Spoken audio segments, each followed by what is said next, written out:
Welcome to another edition of the Batchelor News Radio Show on the Batchelor News Radio Network, WCOM in Chapel Hill. Of course, Big Mind Entertainment. If you have Fire Stick, you can watch it there. IBM TV. If you have Roku, you can watch the show there. Of course, on YouTube at LA Batchelor, Pad Nation, and Pad Nation 2.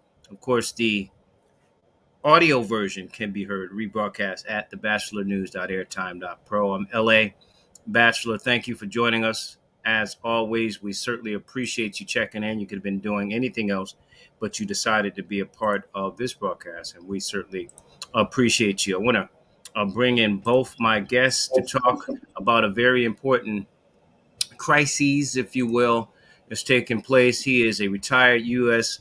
Army officer, military historian, and commentator on national security affairs and media. Of course, he is the professor at Ohio State University, where he holds the General Raymond E. Mason Jr. Chair of Military History. He is Peter R. Mansour, and he is an educator. He is a business owner. He is a columnist, a writer, and a host of the Resistance Hour with Dr. Larry Fedewa. He is Dr. Larry Fedewa. Guys, we appreciate you both coming on today. My pleasure, LA. Always great to be on. Always good. Go Buckeyes, right? Go Bucks. Struggle a little bit with the basketball team, but we'll talk about that at another time. Women's hockey, though, ranked #1 in the nation. So there we go. Well, yeah, absolutely. You're always good in that sport. Anyway. I wanted to touch on Ukraine and get both of your thoughts. Kind of pick your brains on this. You both respect it in terms of understanding foreign policy and where this is going.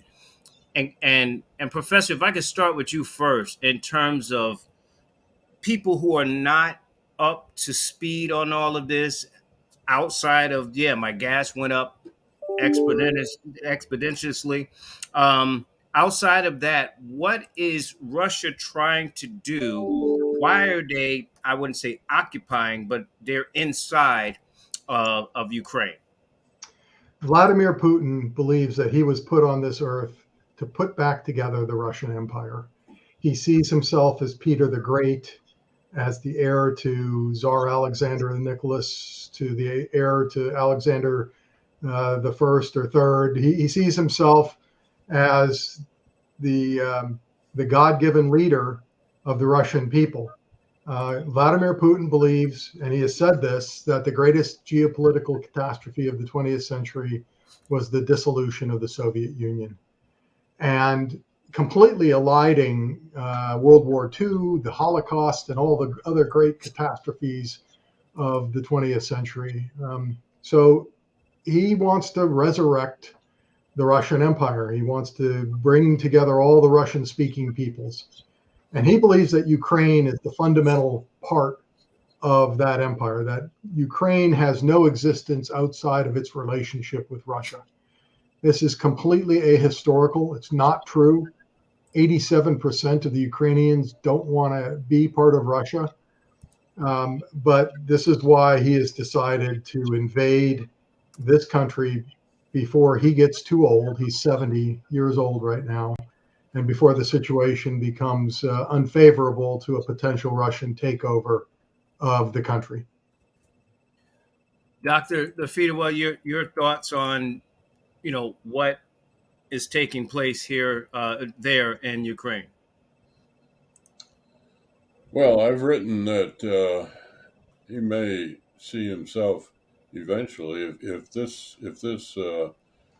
conquest goes through and is becomes permanent, he may see himself as a renewal of Hitler, because we started in the 1930s. Hitler started by knocking off he got to the Czechoslovakian German-speaking portion of Czechoslovakia, and they kind of gave it to him. Chamberlain gave it to him. And then after he got that, then Austria and Poland were next, and nobody really tried to stop him until he actually conquered France, which was actually most of Europe. and I think it's quite possible that he has illusions of this kind of a mark on history to unite the entire European continent under Russia. In fact, Stalin came pretty close to that at the end of World War II. The only guy that stood in his way was Dwight Eisenhower. Well, of course, you had Potsdam too, but anyway, that. So I think it's a very dangerous situation. Very dangerous situation. which You it know, essentially. LA, let me interject here for a Go second. ahead. At the end of World War II, someone asked Stalin if he had been satisfied with the Russian victory in Berlin, and he looked at him. He said, "Tsar Alexander got to Paris. Yeah, right. Tsar Alexander at the end of the Napoleonic era." Yeah, And so he wasn't satisfied. he wasn't. Well, and I want to pick up but what what Dr. Larry just said, and actually, draw these parallels. Uh, at first, with Stalin, here, after Stalin, here comes NATO. So you have the NATO uh, um, situation in place where all the NATO countries aligned because of all of the stuff that was going on in Europe. But I wanted to take it to 2022 to what you said, Dr. Larry, that no one really stepped in with Hitler. Okay, we're going to give you this little country. We're going to give you this little area, and it's eerily the same feeling I seem like with what Vladimir Putin's trying to do.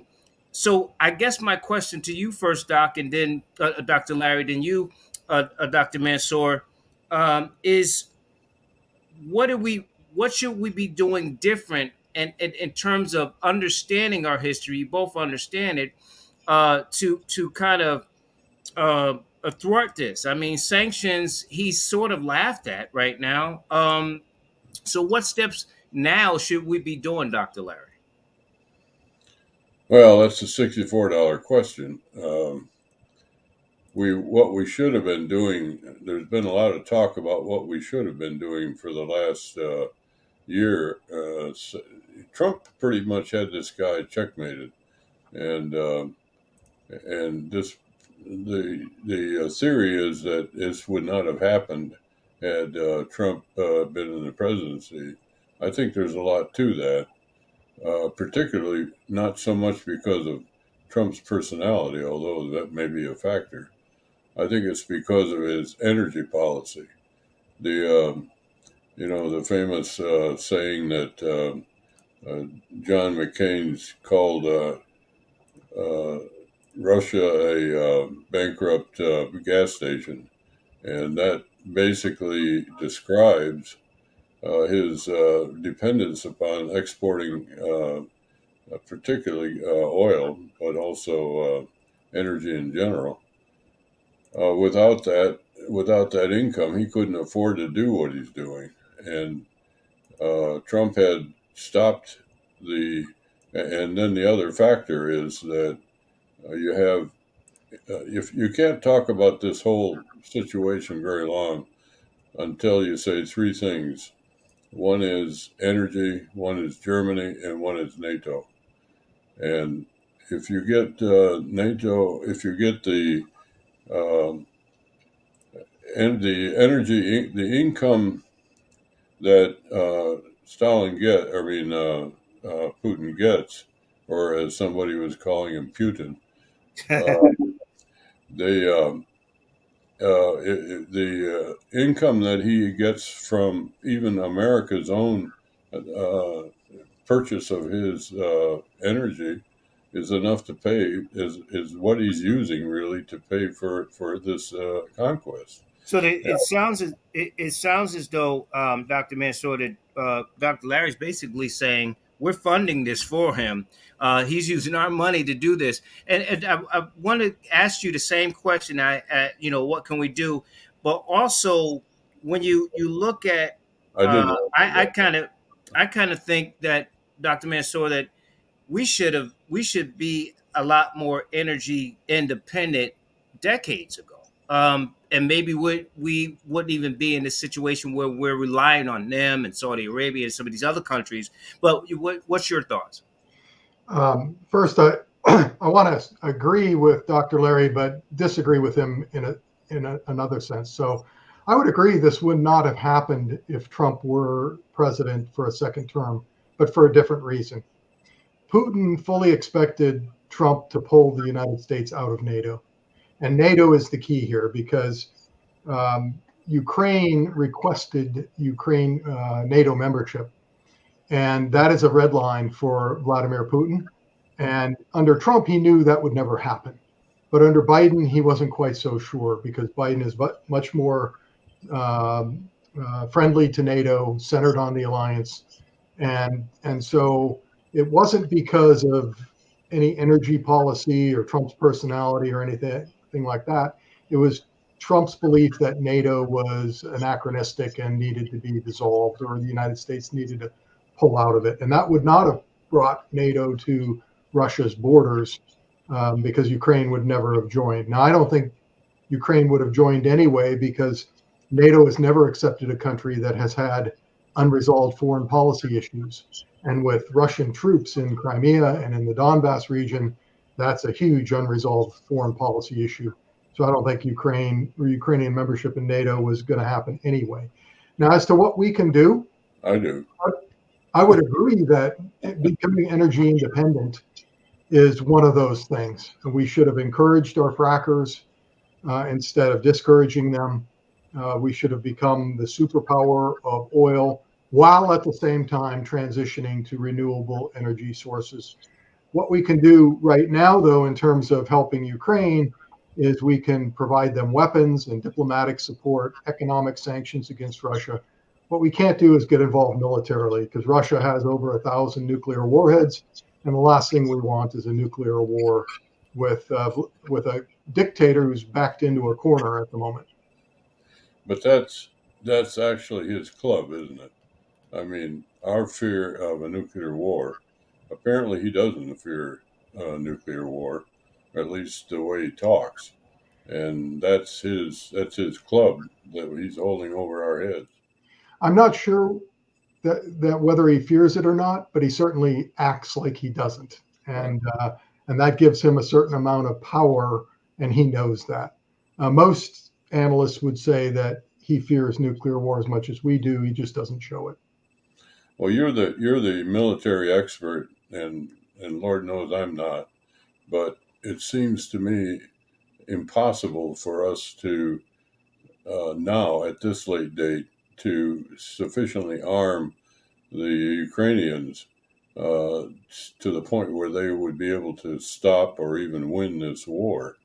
We have to come up with something else. Yeah, I actually disagree there. I think that this war is going to be a long war, not a short war, and that the Ukrainians will start to meld guerrilla operations with their conventional military operations, creating a hybrid conflict that will give the Russian army fits. I don't think the Russian army can, if they can seize Ukraine, they can't occupy it. You look in Iraq, where I was working for General Petraeus, we had a population of about 25 million Iraqis, and we had about 600,000 U.S. coalition Iraqi soldiers and militias to help stabilize that place, which we finally did during the surge in 2007, 2008. Russia has less than a third of that now in a country that's almost twice as large and has a population of 44 million. Only about 20% of Iraqis were supportive of the insurgency, while 87% of Ukrainians are supportive of their military. Russia cannot win this war if the Ukrainians refuse to give up. Let me ask you both. Stay with you, Dr. Mansour.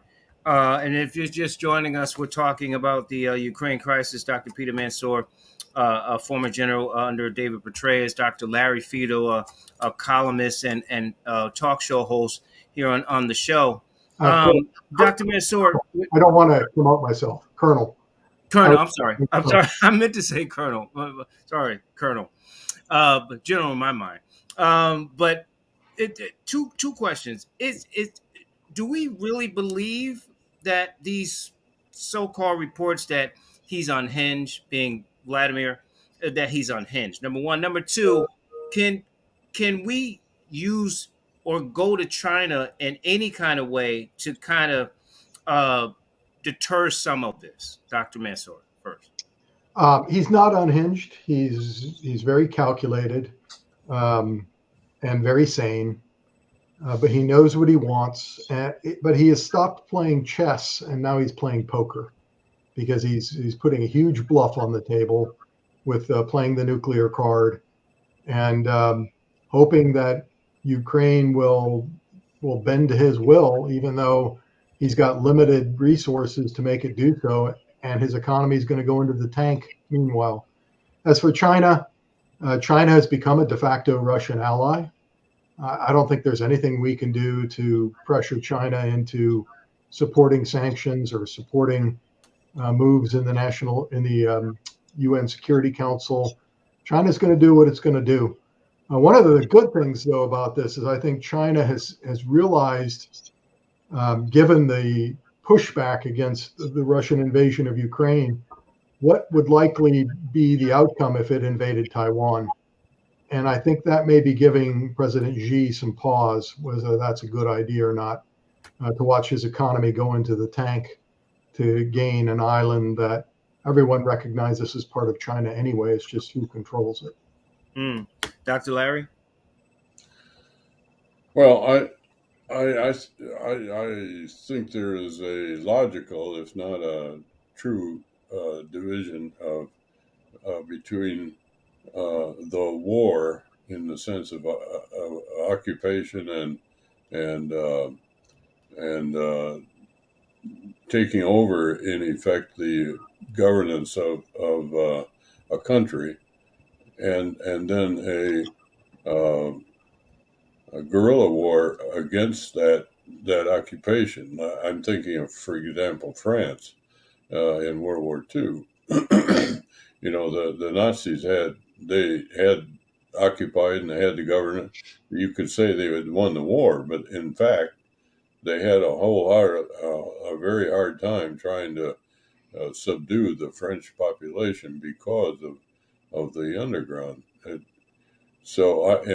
would wonder if it wouldn't be desirable to, or at least if it wouldn't be proper to make that distinction in this case, because it seems to me that in order for in order to stop the Russian occupation of the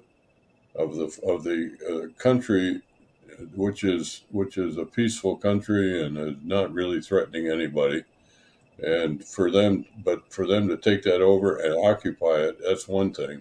For them to have a comfortable or even stable situation after they do that, I think that's something else. And I'm wondering, and you would know this better than I, how would we keep on getting armaments to them if they're occupied by a foreign power? I'm not sure that Russia is going to be able to occupy all of Ukraine. Ukraine is enormous. If it were overlaid on a map of the United States, it would stretch from Chicago all the way to the East Coast. 200,000 troops is not going to be able to get that done. So I think that the Ukrainian government will, once Kyiv is taken, if it is taken, it'll move to Lviv in the western part of the country. Its forces will continue to fight, and we will have then corridors to move arms and supplies in via Poland.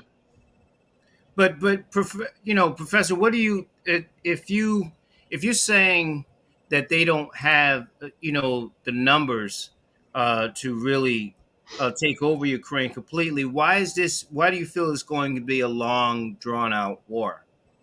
Because Putin is not going to give up.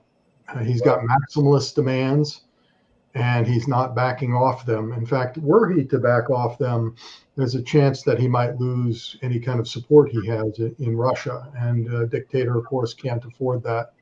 So he'll continue to drive and use massive amounts of firepower to try to force the Ukrainians to sue for peace by basically destroying cities.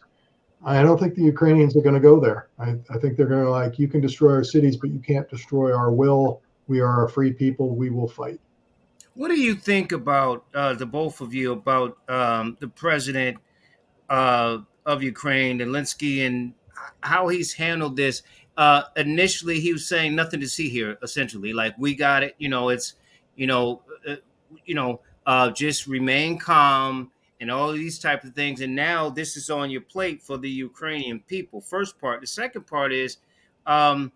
There have been some hawks. I'll start with you, Dr. Larry. Some hawks that said, hey, maybe we need to look at a no-fly zone. But we're going to war if that happens, right? So, and then you start shooting down planes, then that's a whole different ball game. Then we're stuck. We have to get involved, right? So Doc, what do you think about how their president has handled it, and those who just are bent on, hey, let's just shoot these Russian planes down and it'll be done. Well, I think he's doing everything he can, but he's pretty limited, and I would have to I guess I would have to disagree with the honorable colonel there that I don't think we can do it militarily. I don't think we can prevail from a military point of view. I think our only shot is to under is if we can get Germany. I think one of his goals, and I agree with Colonel Mansour on this, that I think one of his goals is to destroy NATO. And but I think the key today, and Trump's no longer there, I think the key to that is Germany.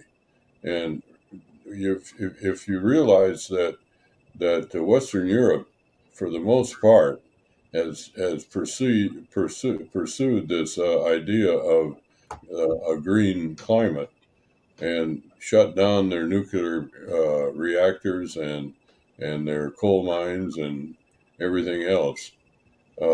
They right now they depend upon Russia right now, since we're out of the picture, for their energy, without which they can't survive. And that is Germany today made it very clear that they are not going to agree to pursue a embargo against Russian oil and energy because they can't afford to. And unless we can solve that problem, we cannot, we meaning the Western world, cannot prevail against Russia because Putin said today that he maybe has to start thinking of turning that spigot off, and they can't afford that. So I think that I agree with the people that are saying we have to turn our engine of energy production up to full blast and offer China, I'm sorry, Germany, and the rest of Western Europe alternative energy sources to Russia. Otherwise, Russia has the future of Western Europe in their spigot. Dr. Mansour? Yeah, President Zelensky's been doing a fabulous job of uniting his people. I think before the war, he had the attitude he did because he didn't want to give the Russians diplomatic ammunition to say, see, he's stoking the fires of war by creating a crisis. And this is why he was like, be calm, go about your business. But now he's all in defending his nation. He's rallying his people to the cause. And look, Ukraine wins by not losing. Unless they're willing to give up, they're still in the fight. And I think they're going to be in the fight for a long time because I don't think Putin's going to give up either. But this is going to be something that I don't think will have an immediate diplomatic solution. As far as the no fly zone, if you want to get involved, the United States involved with the war of Russia, this is the quickest way to do it. Because Yeah. as soon as U.S. jets start shooting down Russian jets, start shooting at their anti-aircraft missile batteries, killing Russians in the process, it's a de facto declaration of war. And now you're back into the possibility of a nuclear war between the United States and Russia. So bad idea. Much better idea to let Poland and some of the other Eastern European air forces that are equipped with Soviet fighter jets, Soviet era fighter jets, have them give those to Ukraine, and then our Congress provide the funds to backfill them with F-16s, and that puts our factories to work, and it's a win-win.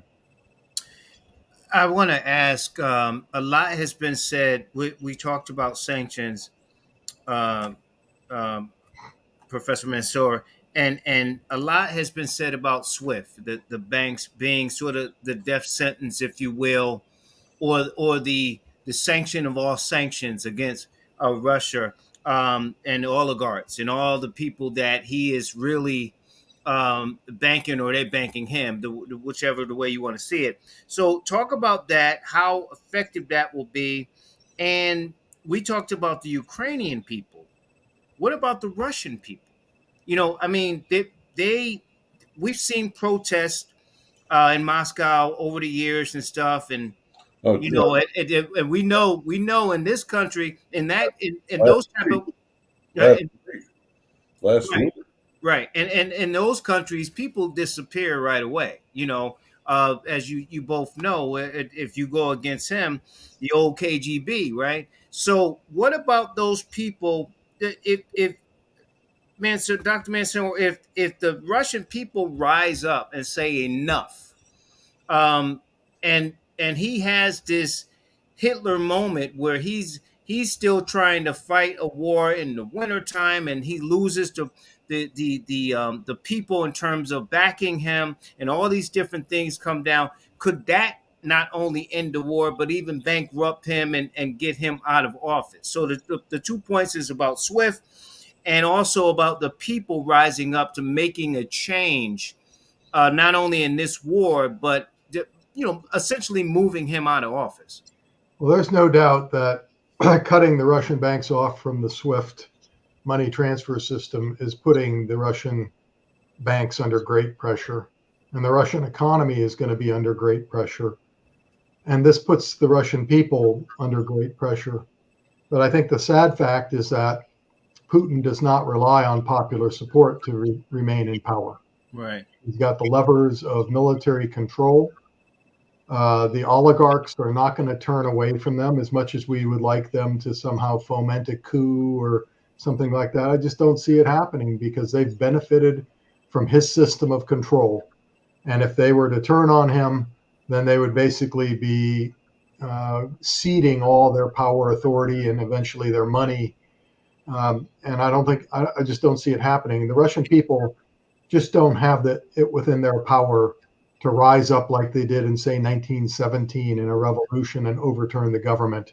I think Putin is far more crafty than Tsar Nicholas ever was in terms of maintaining um, political, military, and police control over his state. He's a former KGB agent. He knows how these things happen.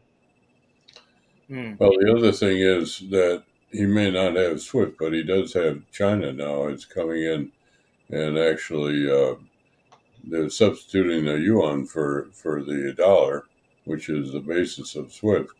And they have been patiently constructing this alternative now ever since the Obama people got him into the uh,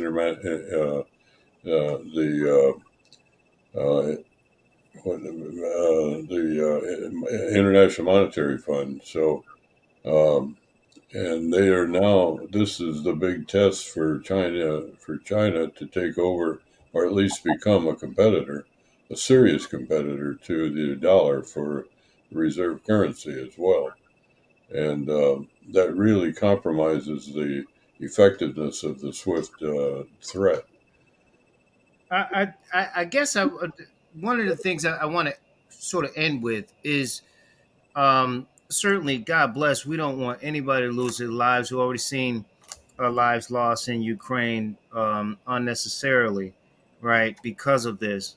But this is where we are. But I wanted Dr. Larry, start with you.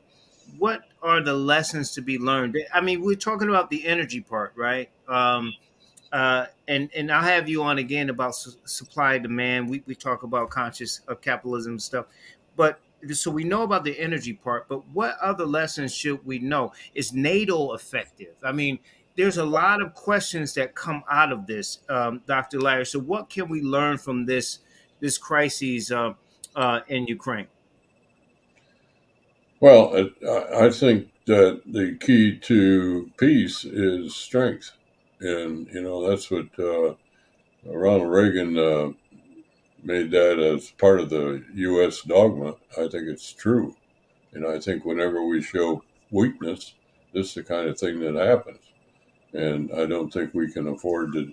We cannot afford not to take foreign policy into account when we're voting for our leadership, because right now this world is very keyed in to a vast and very intricate network of communication and reality, and we can't think in terms of isolationism, or we can't live in a bubble, and that's what's happened in my estimation with the current administration, and I think we just can't afford that. And look, and of course, the other piece of the energy proposition is that it also, energy leads, is the dominant driver of the inflation that we're seeing domestically. So that's even a better reason for us to. But Doc, let me just push back a little bit because I think the former administration wanted to essentially their policy was, we can't fight all these wars, which I understand. We don't need to be in all these wars, but we don't need NATO. We just need to mind our own business and take care of our own policies, our own resources, our own economies. We can't get involved with all these different type of situations around the globe.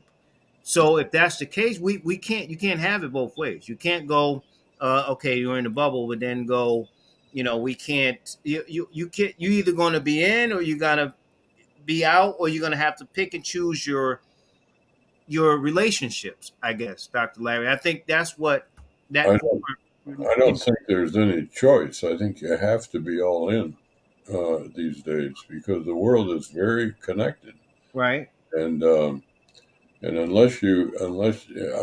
frankly, uh, the other factor is, and Dr. Mansour knows more about this than I do, but Right. we have not kept up our military readiness and our military superiority either.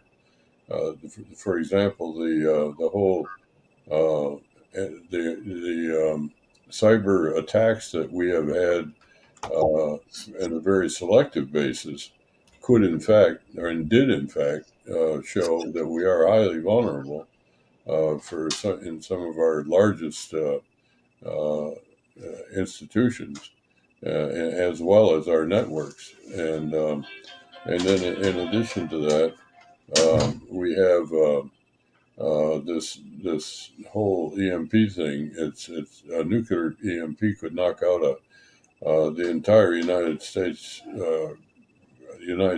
in one shot if they did it.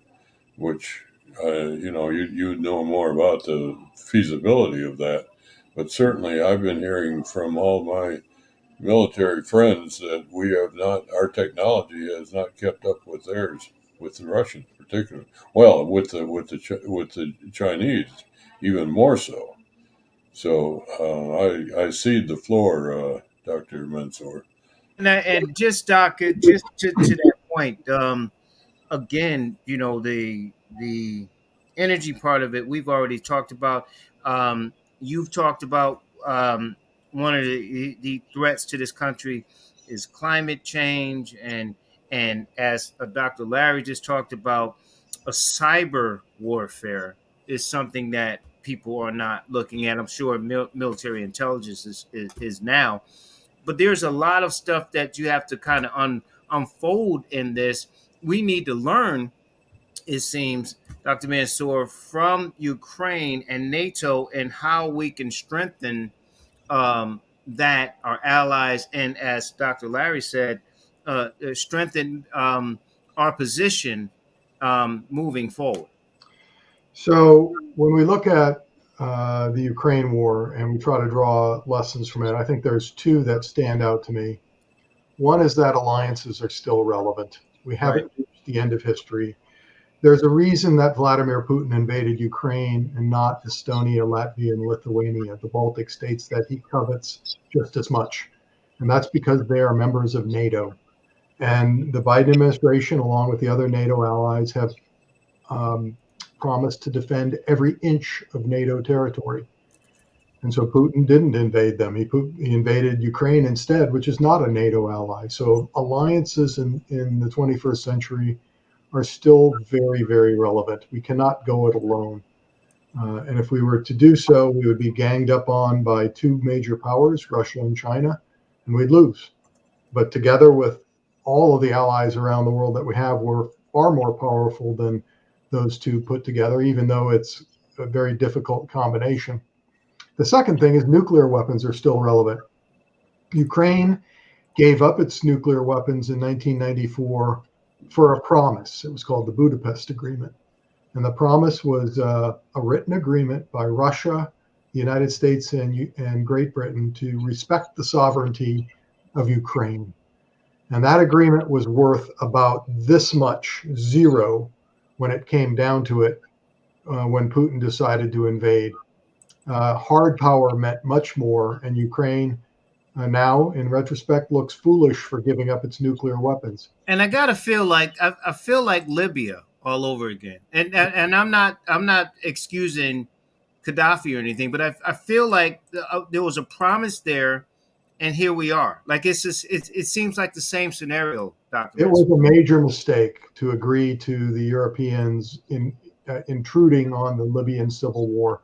Right. We should have encouraged or just stayed out of it because Gaddafi had given up his nuclear program again for a promise that Right. sovereignty would be protected. And instead we overthrew him. There is no nation on the world in the world now that would give up its nuclear weapons voluntarily. They would be foolish for doing so. And in Right. fact, if I were a dictator, I would be doing my best to get nuclear weapons, which is what we can expect out of Iran, and of course North Korea already has them. So those are the two big lessons that I would draw at the moment. Yeah, I agree with to you both. I think that at the end of the day, um, we have to be able to not only have our strength and show that we mean business, but also we have to use that, our allies, and use those connections to have some diplomacy. Diplomacy, it seems as though now, gentlemen, is like a bad word. Like, what do we need to be blowing everything up all the time? I understand strength, but I'm saying you can have strength in, hey, we're the United States. We need you to come in and be a partner in this crisis. And because we're so strong, people are going to. I do believe too. And final question, real quick, guys, that Germany, in terms of their relationship with Russia, in terms of the oil and the resources there, sort of kicked the can and kind of missed it too. Um, Back to you, Dr. Mansour, that uh, perhaps if they didn't have that relationship, that um, maybe that plays a part into where this Russia Ukraine situation is, if that makes any sense. Yeah, I'm going to go back to your comment on diplomacy and quote you Henry Kissinger, who once said that diplomacy without the threat of military force is like an orchestra without instruments. That's right. right? So in other words, the two go hand in hand. Right. And you want to negotiate from a position of strength. You also need Really about Germany, you we also play the long game, Vladimir Putin. you And the also long game with Russia is to become energy independent in the Western and free world. Germany made a mistake to shutter its nuclear plants, and it's paying for that now. But we need to make an effort over the next, say, 10 years to divorce ourselves from Russian gas and oil and let him swim in it then. Well, he'll send it down to China. But that would get rid of one lever that he has in the current situation. a year ago we had that. We Now, had Germany was still very, very reliant on oil and gas from No, Russia. but we were independent. We still are. The United States still is. We just were pumping less gas to export, if you will. Well, the reason they're giving for, I mean, I think I agree with Kissinger's uh, his statement, except that you also need a good conductor. And the problem is, if you don't have, if you have, if you do not have um, a position in which your I lost my thought. I'm sorry. Yeah, Uh, you don't believe President Biden is you, worthy yeah, I mean, of leadership, but you well, know, we you can have that, you disagree have on that problem, but I think that you do, La. I don't when I say peace through strength, I'm not talking about a fighting war. You know, we did not have a major war. We had several incidents of more than more than we like in since we're in 1945. But the main reason that we had a peaceful Europe was because of NATO and because the United States was basically the guarantor of NATO. no, and I'm agreeing with you, Doc. I'm agreeing. I'm not saying militarily. I'm saying we're the United States. You know, if we decide to flex our muscles, we can, but we'd rather use our allies in those situations. But we are the United States. So I'm not saying that, yeah, we go and bomb everything. I'm just saying that people, it's like they know what they're going to get from us, so they're going to think twice before they do it. And oh, by the way, we have these friends that can come in and be sort of these counselors in the situation where they can go in and make the peace for us where we don't have to sweat anything. Like and so I guess the the the thing I'm thinking right now is that hopefully um yeah we provide some weaponry for them and certainly in intelligence and things of that nature, but that's as far as it goes. But my biggest concern is that at the end of the day, and I think Democrats and Republicans, that's why I said over decades, this energy thing should have been done a long time ago. I think everybody kicked the can down the road, and here we are. And I think that Russia can be so irrelevant if we do what we need to do in terms of that supply demand, getting our allies on board and making sure that we're pumping out that energy, so we don't have to rely on anybody. I mean, really. Well, Um, I'm not so sure that one of the results of all this and one of the lessons of all this is that NATO is a paper tiger, and that you take Germany out of NATO, and you really don't have anything left between Russia and the English Channel, except perhaps the United States.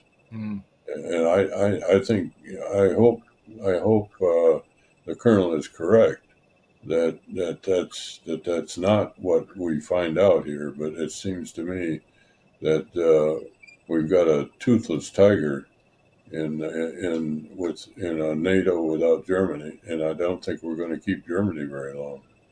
mm. Hmm. Well, it's Agreed to increase its defense budget to 2% of its gross domestic product. Doesn't sound like a nation that's backing away from its NATO commitments. Yeah, Well, we'll leave it there. We'll have another conversation on this. And gentlemen, I appreciate your time. This is certainly a crucial time. And again, I pray for the people of Ukraine. I mean, that's really what it boils down to. Nobody needs to die in a situation, and Vladimir Putin needs to be done and gone. But certainly, the biggest thing out of this is that people, will lose their lives over something that doesn't need to happen.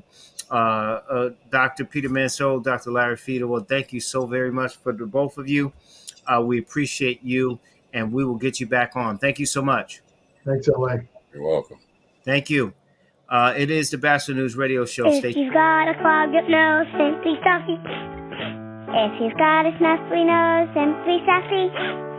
If the rest of you feel fine, but your nose is out of line, give your schnozzle what it needs, simply stuffy. Simply Stuffy, from the makers of children's Tylenol. It has only the medicine your child needs to make a stuffy nose simply disappear. If you want to smell a rose, get the stuff out of your nose. If you take a feeling snotty, simply stuffy. Simply Stuffy. Use as directed.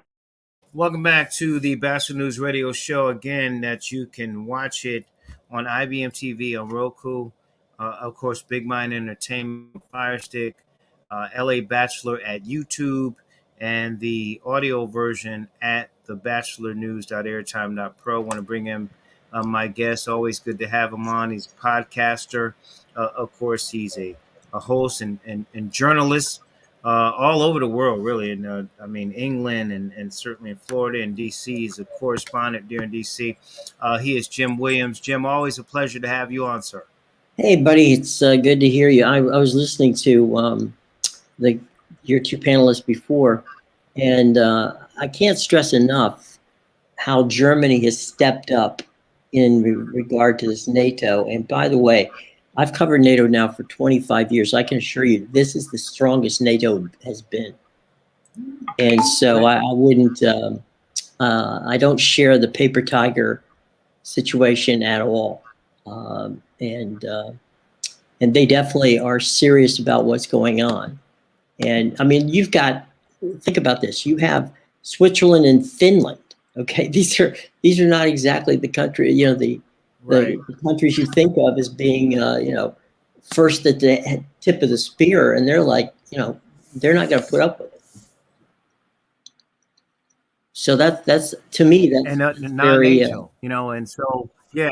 Right. So it makes a lot of sense. I know Dr. Larry's is still on the line. If he wants to chime in, he can. You can let me know, Dr. Larry.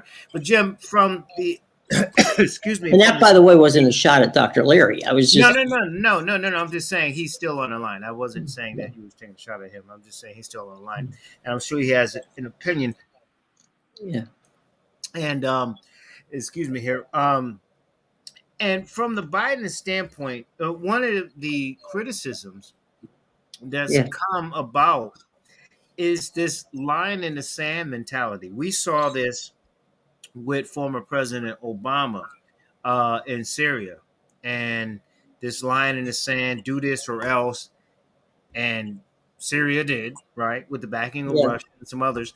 And then you got really nowhere to go. So now the Biden administration, they're talking about using a SWIFT in terms of the oligarchs and the money transfers, blocking those things, taking them out, because the oligarchs are the ones that are supporting him. He doesn't, as our former guest just said, he doesn't really care about the population or the populace. So those he cares about making sure they're happy and they're making him happy. So with that being said, in terms of the Biden administration, what are you hearing in terms of what they're trying to do? Because again, this all plays into the next election, not just the midterms, but the presidential. So he's got to make sure he walks the right line politically to make sure he's doing this the right way. No, there's no question about it. And what we've seen at this point in time is that the administration has one of the reasons they got NATO involved was so that they're not drawing a line in the sand. They're basically saying we're going to use all of our back channels and all of our resources from what we can, sanctions to basically, in essence, try to turn the Russian people against Putin. Now, Putin's got a very small inner circle, and the only thing that really is going to affect him is if we can get choke off the money. But And is that realistic though, Jim?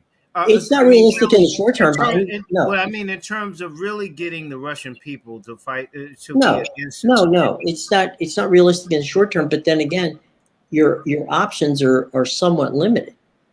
They don't want to get into a war with Russia, and they're at this point in time, at the end of the day, their best interest is to try to, as I say, to do the backdoor diplomacy routine. Well, who are they backdooring? Who are they backdooring? Who are they Well, trying to get they're running through Israel. China's not going to get involved, No, right? well, you see, what they can do with China is they can drive a bit of a wedge.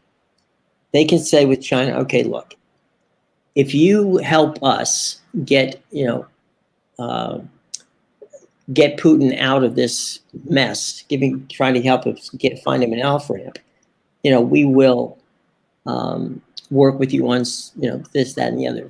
In other words, they're trying to find options to get a wedge between China and Russia.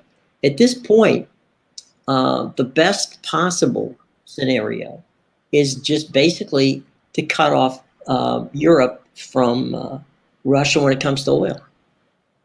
That's about the only thing that's going to really put some serious problems in there.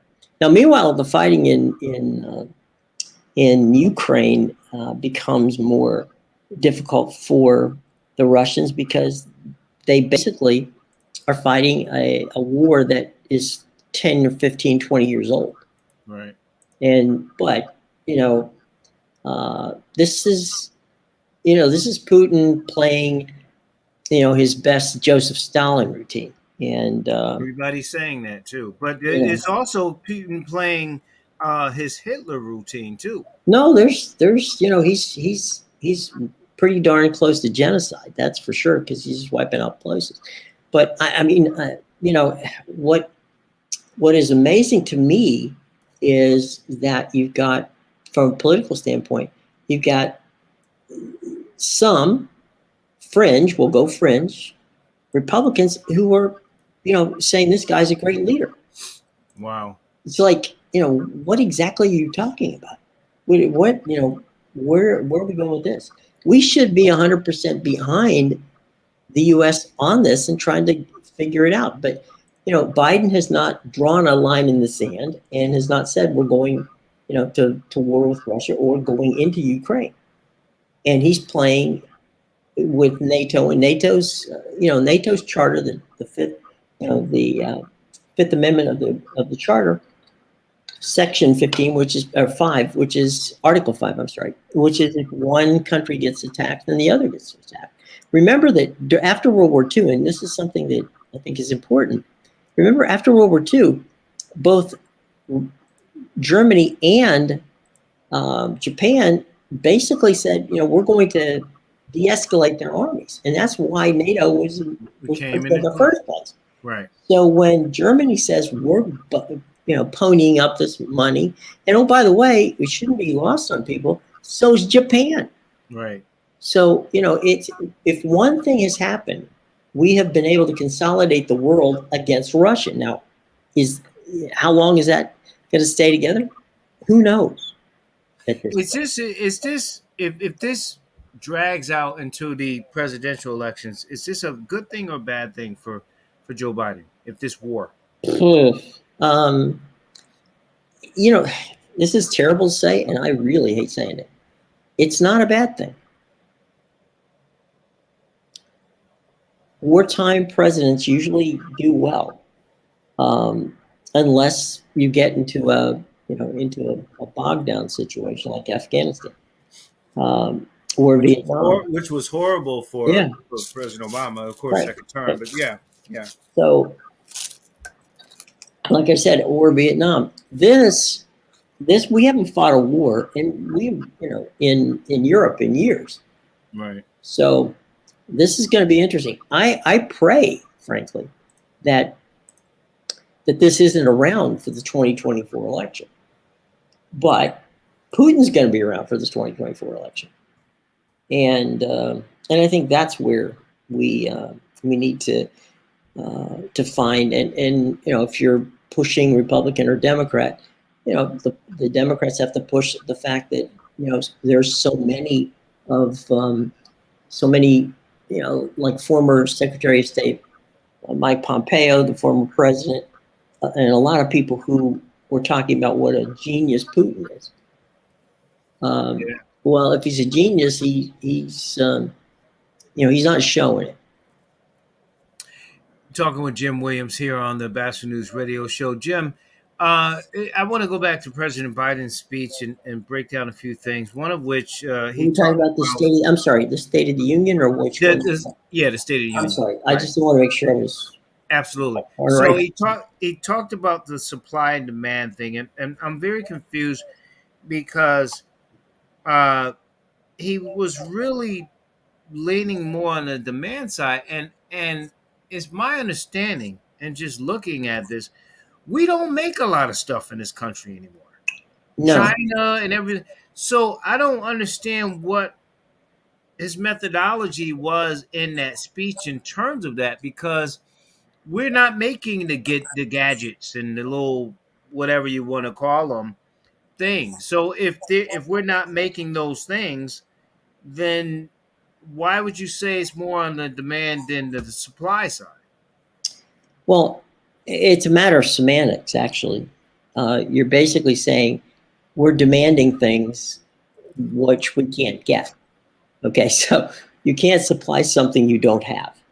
So the demand, yes, there's the demand, but the demand is driving the problem, and so it's more of a semantical issue as opposed to, because, for instance, there's probably, what I thought I saw the other day, 10 or 15,000 Ford Broncos are sitting waiting for waiting for computer chips that go into the cars to make them run, and those computer chips aren't here yet. So that's, when you get into a world economy, which is what we're in, we're all in a world economy. That's what happens. We could be ready to go tomorrow to do something, but if the chips are in Asia or China or wherever, and they're not being produced, then we're sitting here waiting. Right. And by the way, it works the same way from our stuff, the things that we produce that they need that they're not getting.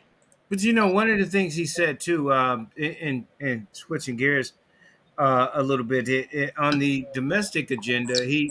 he acknowledged inflation, but he blamed rising prices on a pandemic, which I can understand, and greedy business. Um, The greedy and the business part solution, is a pretty good, is pretty true. well, I mean, if you look at though some of the solutions, it just didn't really add up to what needs to be done in terms of what his solutions were. Um, you know, we're in an energy crisis, as you know. Right. Sure. So I'm kind of confused in what his solutions are. I mean, the pandemic, absolutely, Right. everything's going to go up because of the pandemic, but businesses have always been greedy. Yes. So then, what are you trying to do?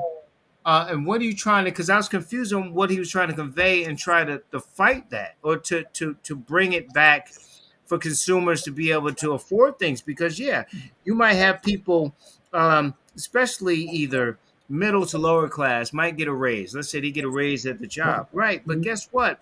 Cars have gone up, houses has gone up, Mhm. milk is going up, bread is going up. So it kind of defeats his purpose, almost kind of cancels itself out. So what is his solution to all of that? Well, at this point in time, I'm not as advised. I have no Right. idea. No. Uh, to me, you know, this is a bit of an artificial look. Even there, pretty much everybody knew that when we came out of this pandemic, that we were going to be in some sort of situation with regard to inflation.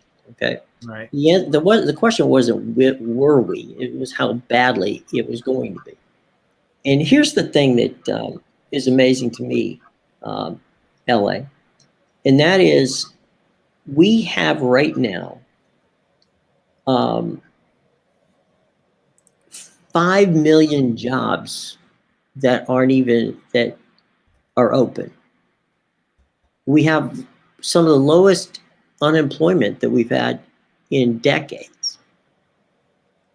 So right now, our issue in some regards is when we were just talking about, well, why aren't we making things? Well, in some regards, it's because people didn't go back to work. And it wasn't, the first thing, of course, the folks on the right will say, well, you paid people to stay out. Well, that's really not where it is. Where the brain drain happened is that the vast majority of the people who didn't go back to work were age 55 or older.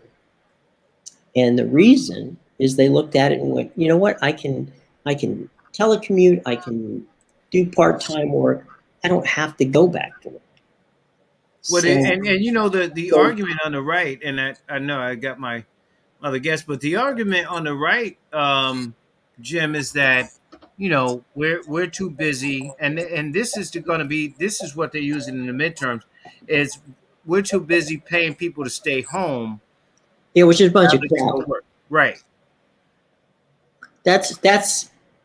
Let me just put it to you this way. That is the 2022 version of welfare moms. And it's a scare tactic. Of course, too, right? It's a scare tactic. Okay. It's a messaging. It's saying, hey, people are too lazy to work. Now, who those people are, and I know what they're doing. Right. It's about as small a dog whistle as you can. Might as well get a damn bullhorn. People of color, absolutely. So let's just call us. Let's just don't let that go by. So yeah, there's that.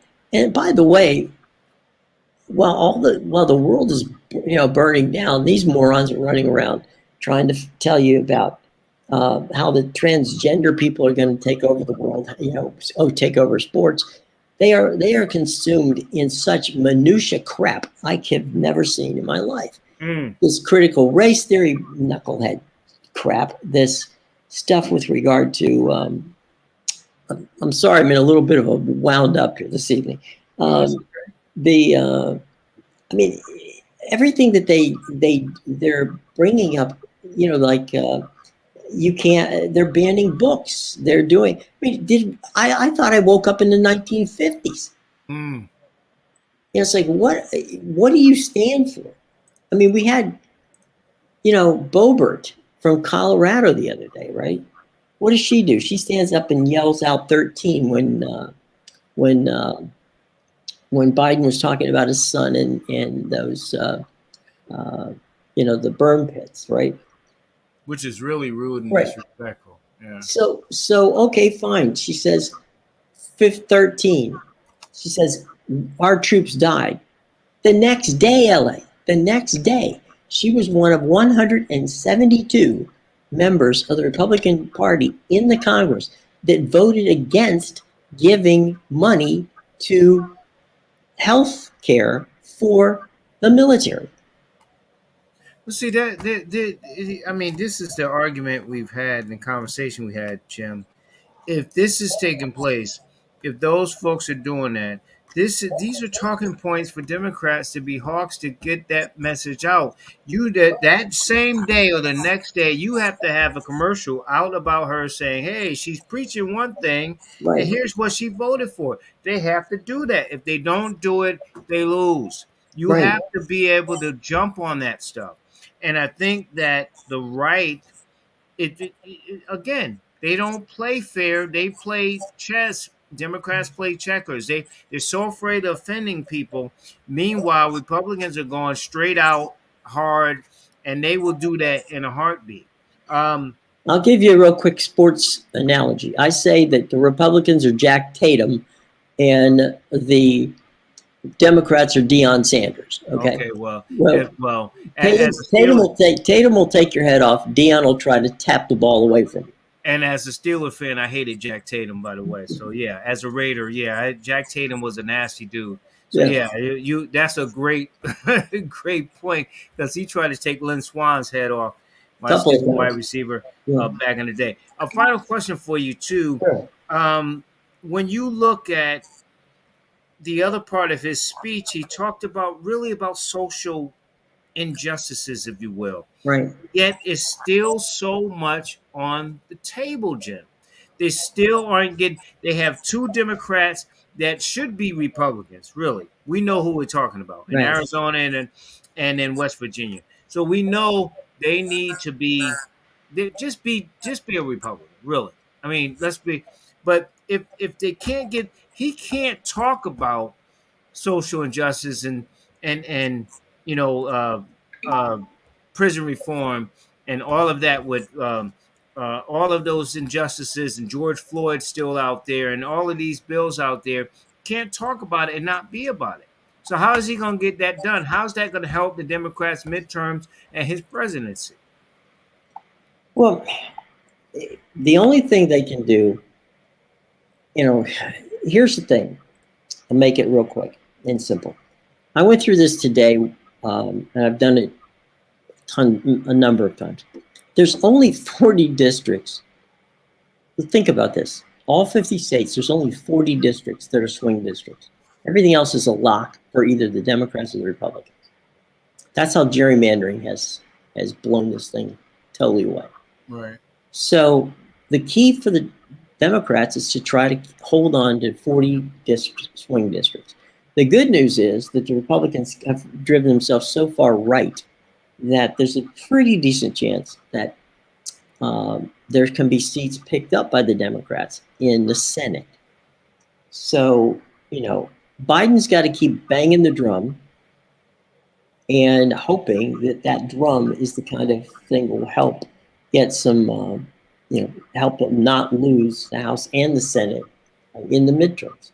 And that's really where we are at this point. And then the final quick question is about his nominee. Is she gonna get through? I mean, Yes, and just real quick, he and I'm just saying it the way it is, and you know me, Jim. He, Yeah. as a white man, is getting the first black woman on there, something that President Obama, as a black man, didn't do, and that's really profound. But he's getting done what Obama should have done in the first place as a black man. He didn't get it done. And here's Biden. So you believe she will pass it? She'll be on the court. Yeah. I mean, remember, she only needs 50 votes. Right. But you got this guy in West No, Virginia. he already said he would vote for it. Okay.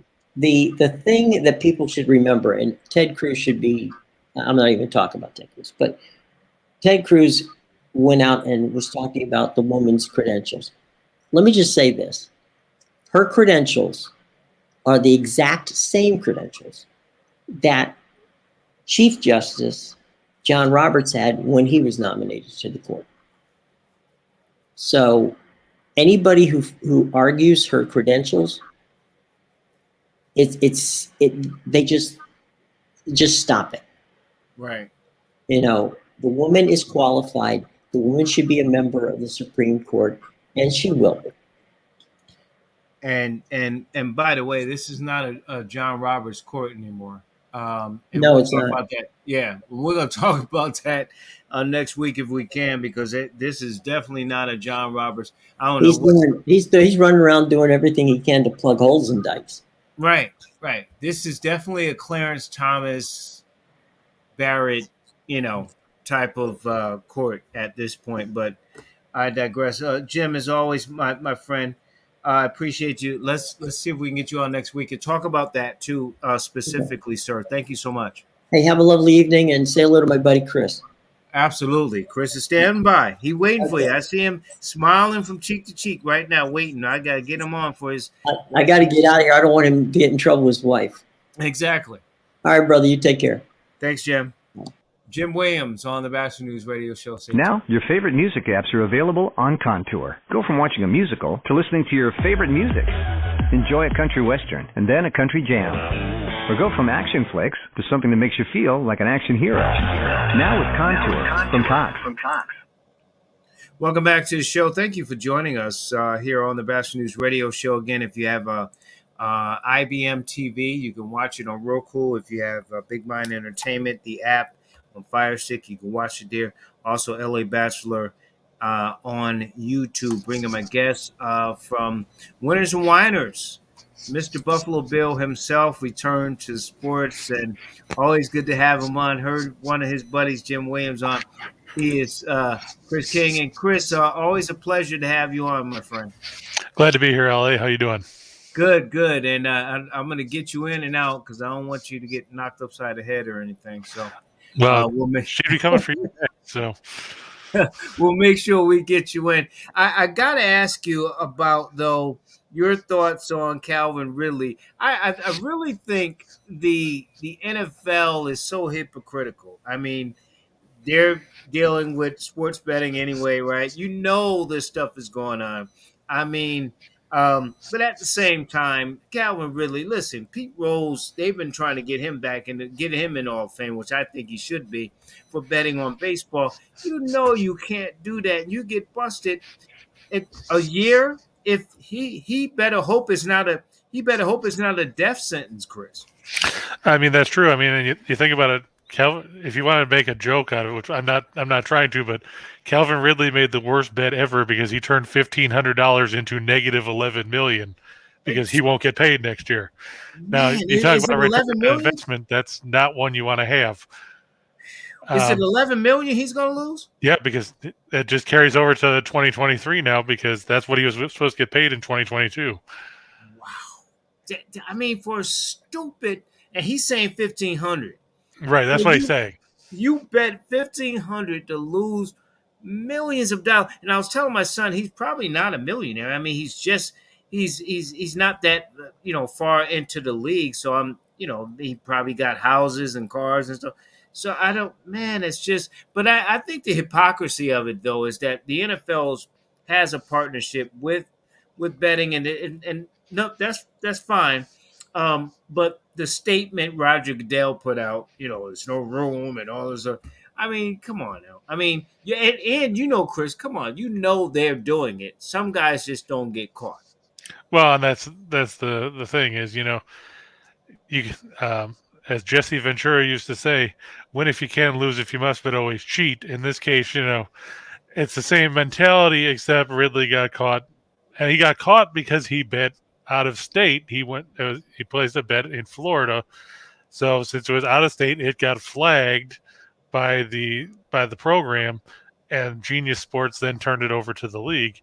Had he just gone and had somebody else do it for him, I'm sure he's got, like they always like to say when you watch shows, I got a guy for that. I'm sure he could get a guy that could have done it for him, and then it wouldn't have traced back to him as much as it did. Right. And that was really stupid in itself. But he's out for a year, maybe more. Who knows? We'll see. I want to run down a few teams before we go to some games real quick and look at some power rankings, if you will. Sure. Would you say Phoenix is still, I mean, they got the best record in basketball, obviously Chris Paul being out. But 51-13. I don't know what Vegas is saying, but are they the leaders in terms of the winning the title? And where would you put them in terms of your power rankings? Well, I mean, until they get knocked down by somebody else, which is going to take a while, considering we've seen Golden State completely fall off a cliff of late. And I know that's bad for your son because I know you said he's a Warriors fan. Oh, and he's like, we're not gonna win, Dad. We're not gonna win. I'm like, okay, it's 82 games, kid. Relax. But the Suns, they're playing right now. They're playing without Booker because he's been in the COVID protocols. They're playing without Paul. Cam Johnson got injured in the Knicks game. He didn't play Sunday. He won't play tomorrow against Wow. Orlando, and you probably won't see him against Miami on Wednesday. But if you look at the books, a lot of the books still have Phoenix as the favorite at plus 450. Golden State is right there behind them, which makes no sense when you've watched Golden State play lately. Tonight, the Warriors won't have half their team seemingly because they left Curry and Thompson home for this makeup game against the Nuggets. Draymond's still hurt. Andre Iguodala's out. Gary Payton won't play. Wow. We joked earlier that they might get Jim to suit up because hey, he scored 2 points on Otis Birdsong back in the day that he'll tell you about. But Jim said he couldn't make the flight, so Steve Kerr might have to suit up himself. The weird part about the rankings, though, is they still have the Nets up there at plus 600 at a lot of sports books. Why? Why? That's what I was going to say. It doesn't make a ton of sense. I mean, Brooklyn has fallen. You talk about Golden State falling off a cliff. Golden State fell off a cliff and they got run over by a steamroller because they've lost 17 out of their last 20 games coming into this one. You saw them lose yesterday to the Celtics in a game where Kyrie Irving was, welcomed back with open arms to Boston. Sarcastically. Yeah, you have to think that, the Nets might turn it around, but I don't see them being a title contender at this point.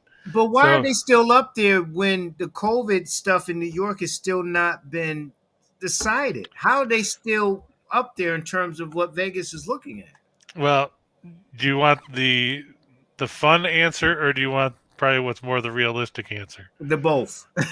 The fun answer is because everybody thinks the Nets are great. The realistic answer is because Vegas loves taking people's money because they don't think the Nets are going to do anything. And if people are dumb enough to bet on it, they'll take it. Well, yeah. Because at the end of the day, what does it do? It pads their bottom line if the Nets end up getting blown out in the first round. And I mean, that's just the way it works. I don't think the Nets are going to go very far. They might make it past the opening round depending on who they draw, provided they get out of the play-in tournament. The thing is, I'm obviously, I'm a Sixer fan and happy with the way they play. They lost to the Heat, a Heat team that got Oladipo now, and they don't have all the names, but they got Jimmy Baskets and Buckets, and they Oladipo and Olabio and the guard from Toronto that just is Kyle Lowry.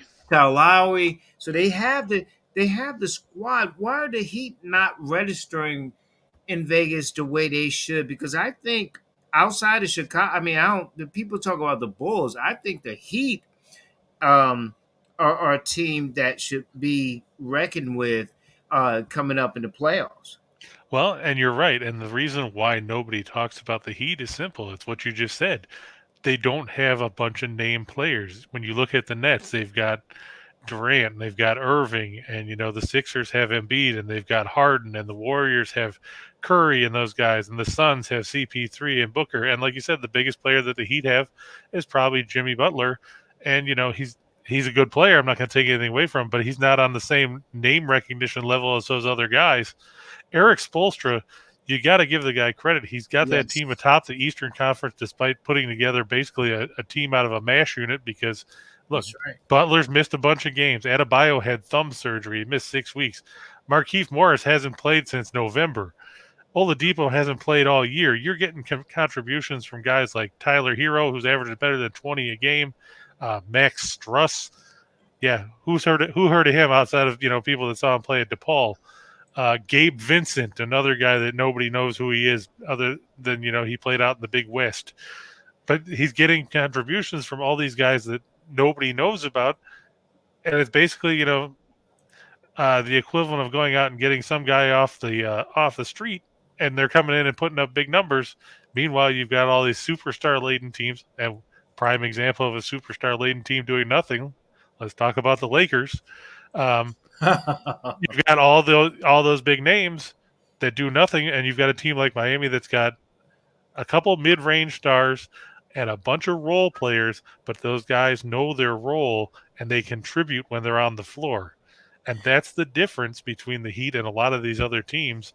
And that's why they get overlooked, because everybody wants to go for the names. Everybody wants the Currys. Everybody wants the Durants. Everybody wants the Hardens and the Embiids and the Antetokounmpos and, to a lesser extent, the Tatums or the Morants. And nobody Right. thinks about a team that's led by Jimmy Butler, because it's like, well, what has Jimmy Butler done? Well, Right. the fact remains that, you don't have to have 85 superstars to win a title. Look at that Pistons team that was led by Ben Wallace. Right. That beat And a got team it that done. had 4 future Hall of Famers in their starting lineup. And my boy Rip Hamilton from UConn, of course. Exactly. And talking with Chris King here on the Batchelor News Radio Show. Chris, 2 teams in the East, 2 teams in the West. Before we get to some games tonight, let you go. I wanted to get your thoughts on and what Vegas is kind of maybe looking at, what you're looking at. In the East, Boston and Milwaukee. Milwaukee, defending champions, they're flying under the radar. I don't know why, but I guess that's what happens when you win. Boston, they got 2 premier wing guys that can defend and score. I mean, it's Yep. very rare that guys can play on both ends. And then in the West, you got Memphis. That's a young team. They don't know no better. They just playing, having fun. Ja Morant, right? And then Jokic. I mean, he don't have his 2 sidekicks, and they're like the 6th seed, I think, in the West. Talk about those 4 teams and the chances you give them to do some things in the playoffs. Well, like you said, the Bucks are flying under the radar. I mean, they're basically the same team they were a year ago for the most part. You still got Antetokounmpo, you've got Middleton, you've got Holiday. Brooke Lopez, who's played all of 1 game this season, is on his way back from back surgery. They think he might be back later this month. You got Bobby Portis, who's done a great job filling in for him. He's averaging 15 and 9, I believe. He lit up the Nets a couple weekends ago on Saturday night when he was bombing away from 3-point range in a game Milwaukee ended up losing. But yeah, the Bucks, they're a deep team. They got Serge Ibaka to trade at the deadline. That gives them another wing that they can use on both ends of the floor. And the Bucks, I think they can make a run. They can challenge a team like Miami because they've got that kind of depth. We saw that wild game last week at the Fiserv Forum where Milwaukee closed the game on something like a 21-6 run to beat the Heat by 1 after trailing late in the fourth quarter. I like their chances, really. It's going to basically be probably a 3-team race between the Bucks, the Sixers, and probably, Chicago, once Chicago gets healthy, because you look at that team and they're a team that's flying under the radar too because of the fact that they've gotten by with so many injuries. As for Boston, like you said, they're a team that's on a roll right now. I mean, they've won, I believe it's 15 out of 18 or something like that. And everybody gave the Celtics up for dead earlier this season because they weren't getting anything done. But like you said, Tatum and Jaylen Brown, you've got Marcus Smart who can lock down guys on the defensive end of the floor. You've gotten good production from the bigs like Robert Williams. And they Daniel get the Tace, kid from San Antonio, if the name escapes me, that's been Derek playing White. Right, Derek White. Yeah, that was a good pickup because, I mean, they really didn't give up anything of value. They gave up Josh Richardson, but nobody cared about him. He wasn't really doing anything. You gave up Romeo Langford, who never really fit into the rotation. So, I mean, you basically got Derek White for pennies on the dollar, and I don't understand why San Antonio gave up on him unless Popovich didn't think he fit in their system. But if you look at the San Antonio Spurs, nobody fits in that system because it's not what you expect from the Spurs. You don't expect them to be running up and down the floor thinking that they're all of a sudden the Minnesota Timberwolves. And that's why they've suffered. In the West, like you said, Memphis. Boy, I'll tell you what, if anybody that didn't see that game with against the Spurs last week where Morant went for 52, including that volleyball set shot right before the half, where he couldn't catch the ball and shoot it, you need to go back and watch that. I know they stumbled last night against the Rockets, but everybody's going to have an off day now and then. Once they get Dylan Brooks back, they're going to be even more dangerous. And as it stands right now, they're only sitting half a game behind the Warriors for the 2 seed. So you got to watch out for Memphis. As for Denver, I won't lie. I'm not a big fan of the Nuggets, obviously, because I'm a Utah fan and they play in the same division. But what Nikola Jokic has done, considering the fact that they haven't had Jamal Murray all year, Or Michael Michael Porter, Porter. yeah, Yeah. Michael Porter played, I think, less than a dozen games or something like that. So they're trying to get by with Monty Morris and Will Barton and Aaron Gordon. Um, the acquisition of Bryn Forbes from this was a good pickup for them. But I mean, come on, Jeff Green is still playing in the league. You're trying to use him as a starter. Uh, you know, Jeff Green wasn't good 10 years ago. I mean, let's be honest. Yeah. And now Yeah. he's got to be pushing 30, 7, 35. 36 at least. Yeah. Yeah, somewhere around So there. I mean, he's not the answer. I mean, Boogie Cousins has stepped in and done a good job for them, but they need to hope that Murray can come back and contribute, because I don't know if the Nuggets can go anywhere in the postseason without having a good, reliable secondary option for Jokic. Otherwise, teams are going to double and triple team him and dare somebody else to beat them. And if you look at that Nuggets lineup and that rotation, who does Mike Morris have that you can rely on as a secondary option if the game's on the line and they triple team Jokic? Do you want Aaron Gordon shooting a three if the game's on the line? Do you want Will Barton trying to take a shot? Nobody wants Jeff Green to touch the ball. Right. I don't think they want him to touch the ball in warm-ups. But, I mean, Jokic, great player. I'm not going to take anything away from him, though. I mean, No. guys averaging 25.8, 13.8, and 8 assists. Who's your Chris? Who's your MVP right now? If the season was over, no more games. Who's your MVP? If I had to narrow it down to one guy, it would probably be Jokic. If I had three guys on the ballot, I'd have Morant up there with him, and the third guy, boy, that's really Embiid. Come on, my boy. Yeah, Embiid. I put him in the running. Come on. Give Yeah, my I put him guy in the running. there. I mean, obviously, he's done a good job carrying that team along, and now that he's got a secondary option, if they can find a way to make sure that works cohesively going into the postseason, it'll help the 76ers long term for the rest of the season. The question is, will Harden continue to coexist, or will he try to take a bigger share of the shots and then cut into the shots that are available for Tyrese Maxey and Tobias Harris? Because if you notice, Harris hasn't really touched the ball as much in this small sample size since Harden came on, because of the fact that Harden is a guy that will get his shots and then take some extra ones, just because that's the style that he plays. Now, will that work in the playoffs? Because we've seen that Harden isn't necessarily a big guy in crunch time of games when it matters in the postseason.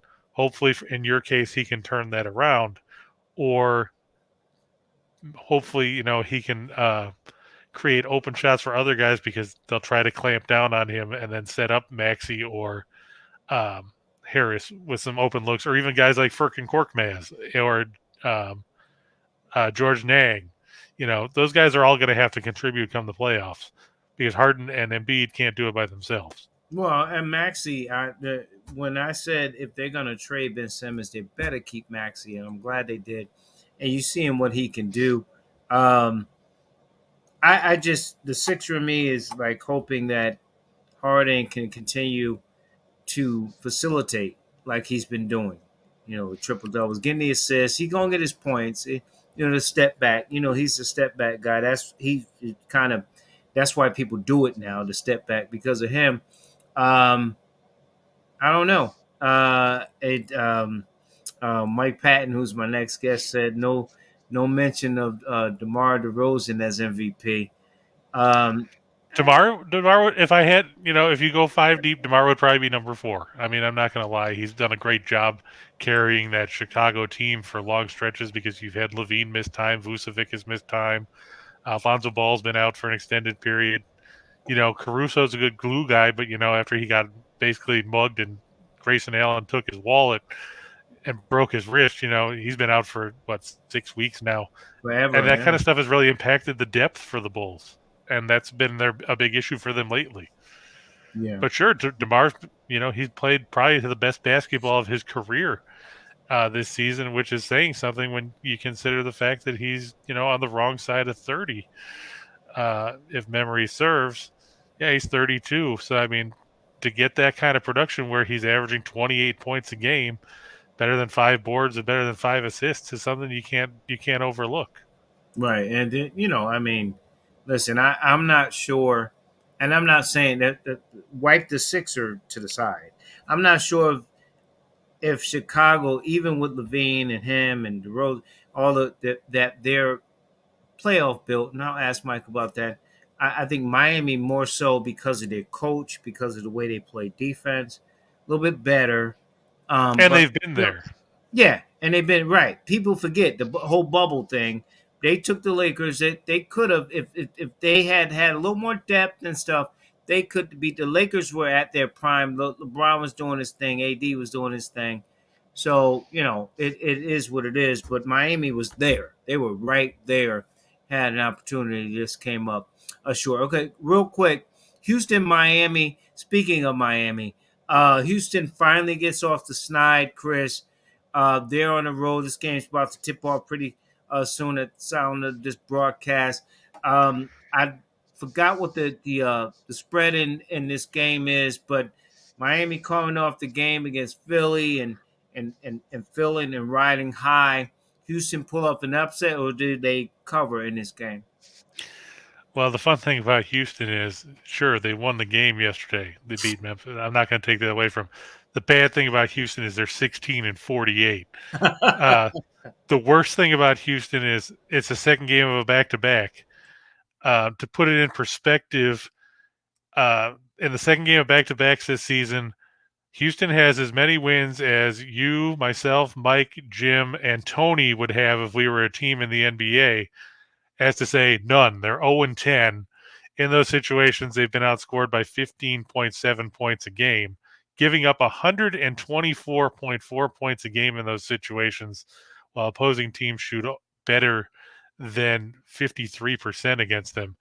I just don't have faith. I've never had faith in the Rockets. I know that they hung close in some games, and sure, they beat the Grizzlies yesterday. I don't see them going on the road into Miami and being anywhere near the Heat in this game. If Miami doesn't blow Houston out by 20 or 25 points, Eric Spoelstra is probably going to have those guys running stairs, because there's no reason that Houston should be anywhere in contention in this game. Because let's face it, the Rockets are a terrible basketball team. You look at their roster, they won't have Eric Gordon tonight. Last I knew, Dennis Schroeder was questionable. You've basically got Kevin Porter Jr., who's just as likely to dish the ball off as he is to have a tantrum and leave a game, like we saw earlier this season. And they're just an immature basketball team. It's a team that probably could have benefited if John Wall hadn't been sitting home collecting his $40 million.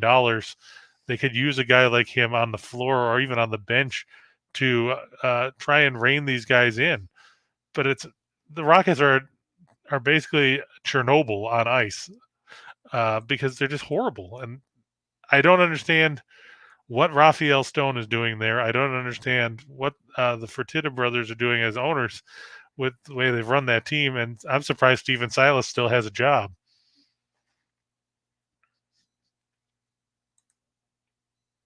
And apparently LA has vanished. So there he is. Sorry about that. I'm here. And Steven Silas still has a job with the pedigree, the family, of course. But I saw him yesterday, and just in the wind, he looked exhausted. Like, oh my God, we finally got one. To your point with Houston, real quick, Portland, Minnesota. Look, these are both teams that are still fighting. Portland.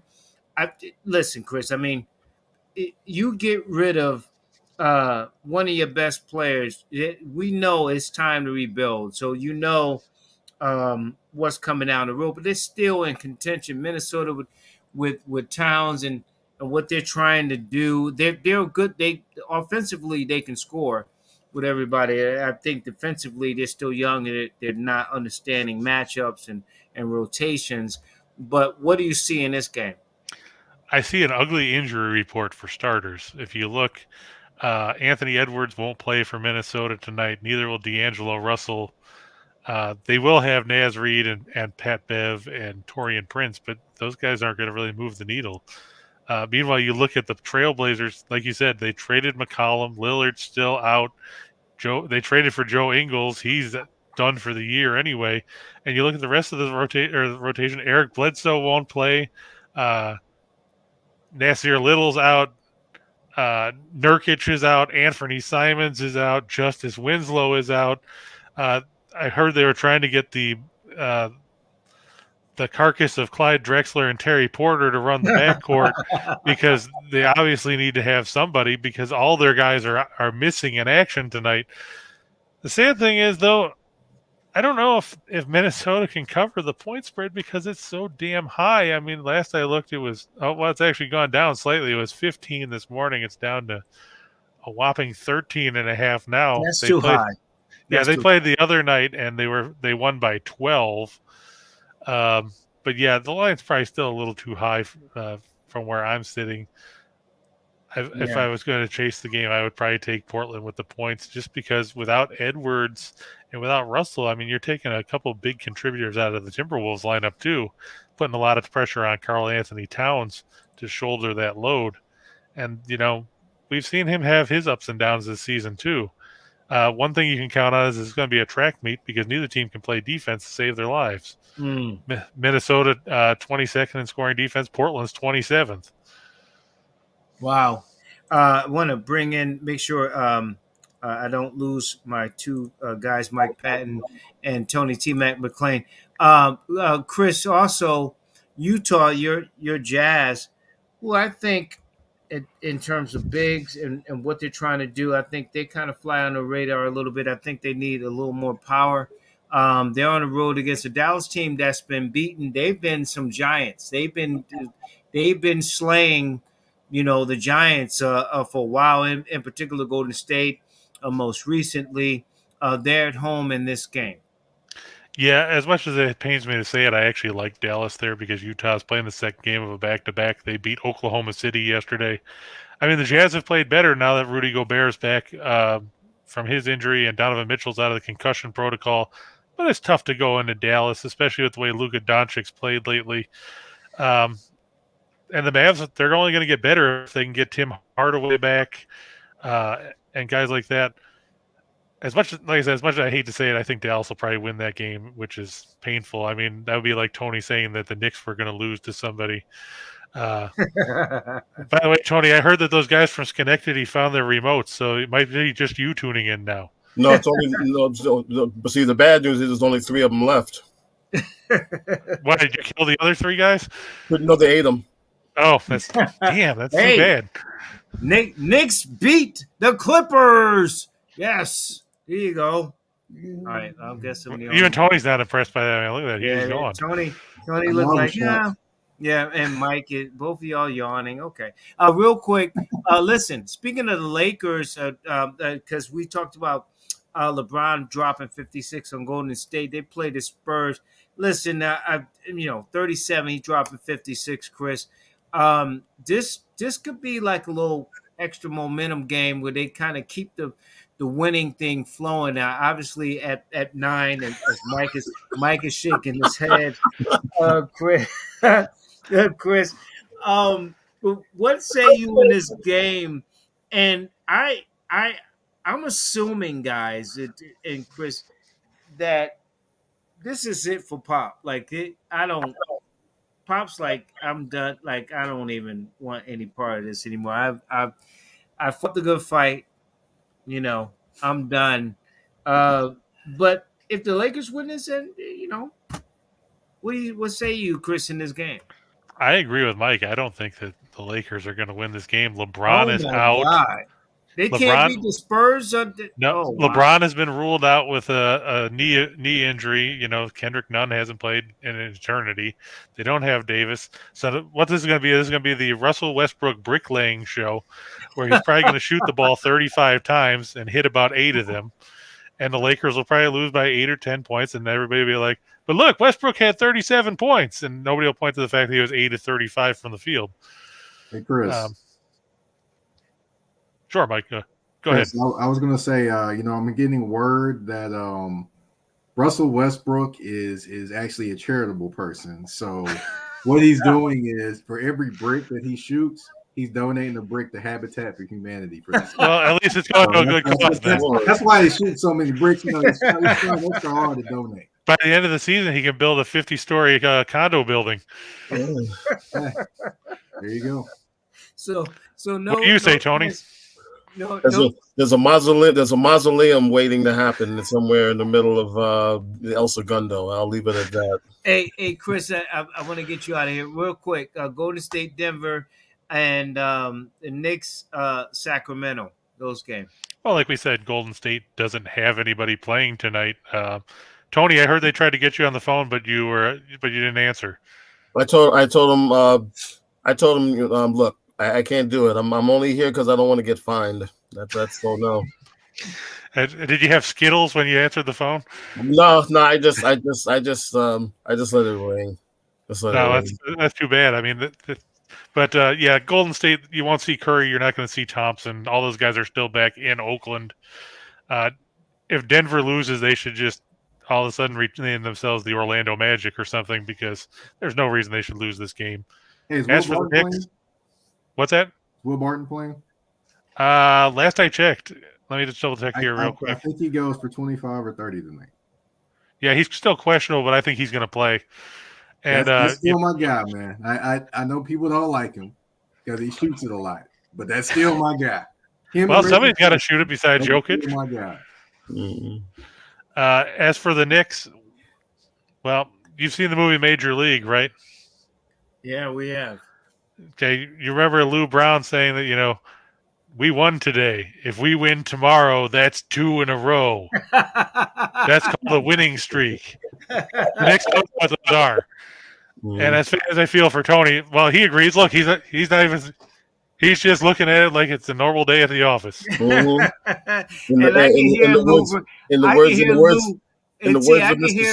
I can hear the actor in that with that scratchy voice. That's 2 in a row. Mm-hmm. Hey, in the words of Mr. Serrano, blank you, Jovu. You'll do it yourself, Tony. Yeah. Mm-hmm. And the thing, I just on that point, I saw the Knicks were so. I was just telling my son, like, when they beat the Clippers the other night, like, they thought it looked like they won the NBA Finals. Everybody cheering and happy and hugging.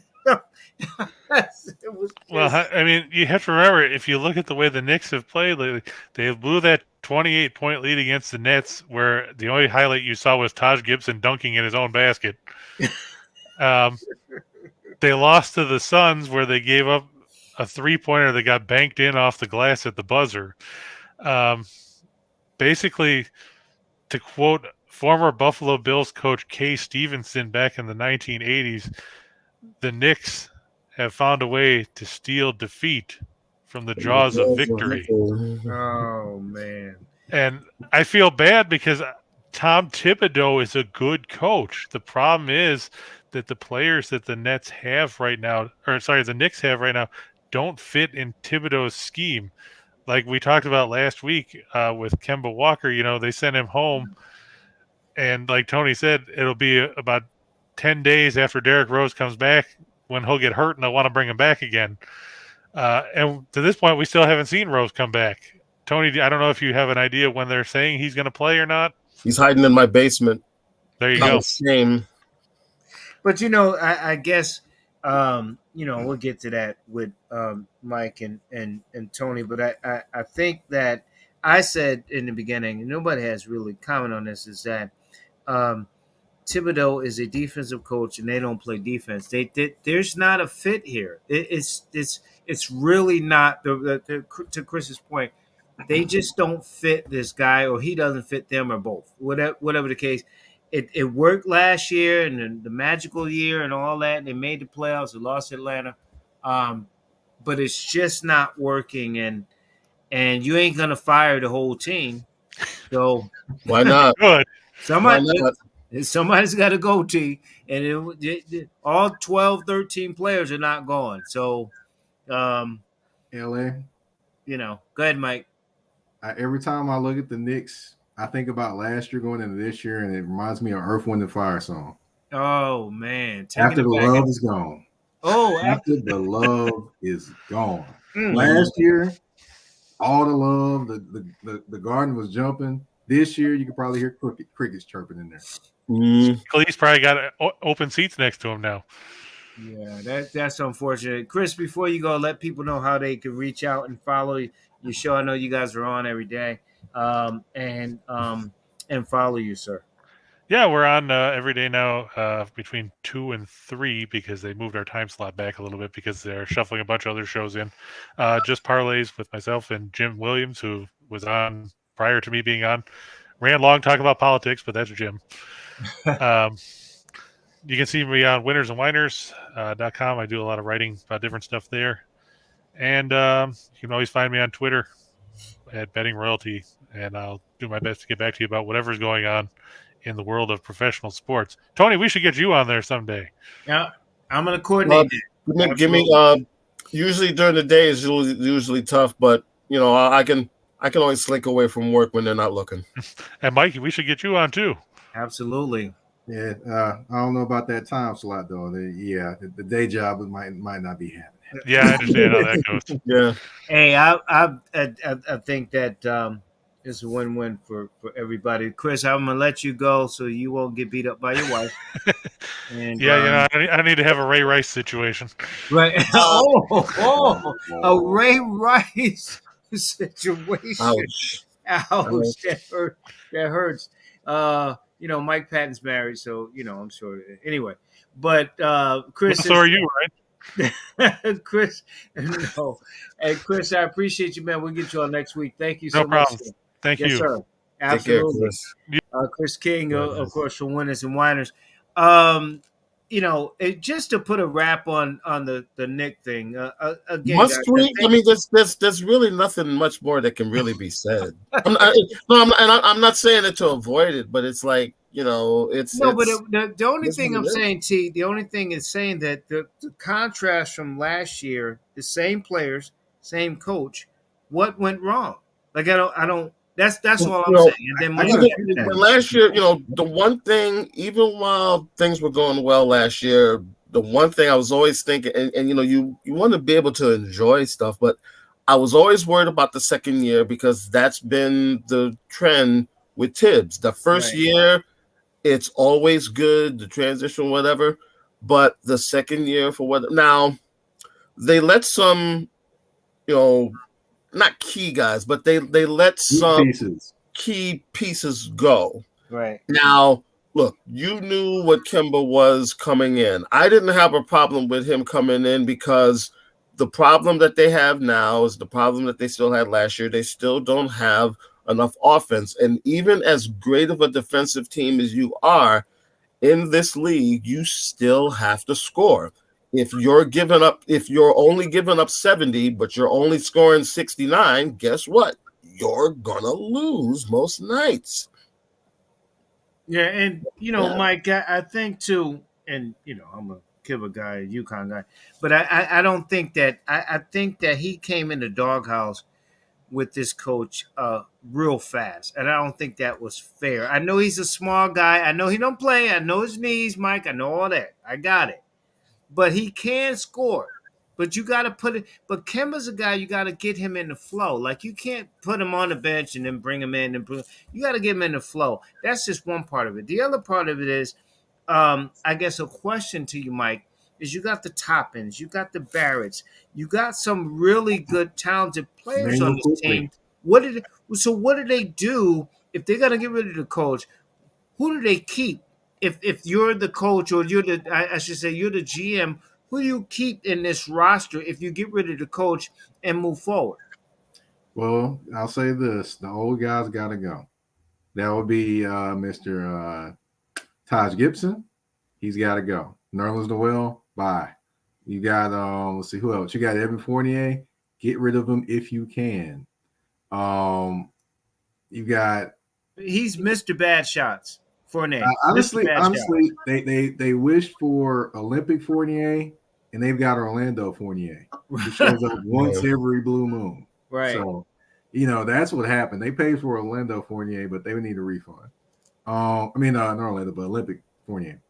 You probably can't get rid of Randall, but the thing is, the offense goes through Randall, so that's the biggest thing. You have one guy your offense runs through mostly, which it really should run through Barrett at this point. Yeah, exactly. But that's literally what they've done, and honestly, they're missing that one guy. I mean, Derrick Rose can potentially be that one guy, but he's already older in age. Yeah. And already we know he's injury prone. So like I said, and Mike, to piggyback on what you said, they thought they were getting the MVP Derrick Rose. Unfortunately, they're getting the getting the dollar store Derrick Rose. Yeah, well, 8-week-old greens Derrick Rose. That's what they're getting. See, why would they think they're getting the MVP Derrick Rose? That was years ago. Well, not so much MVP. Well, I only say MVP because basically, that's where that's the relationship between him and Tibbs. Both in Minnesota and in Chicago. That's where he was able to. And see, not to belabor a point.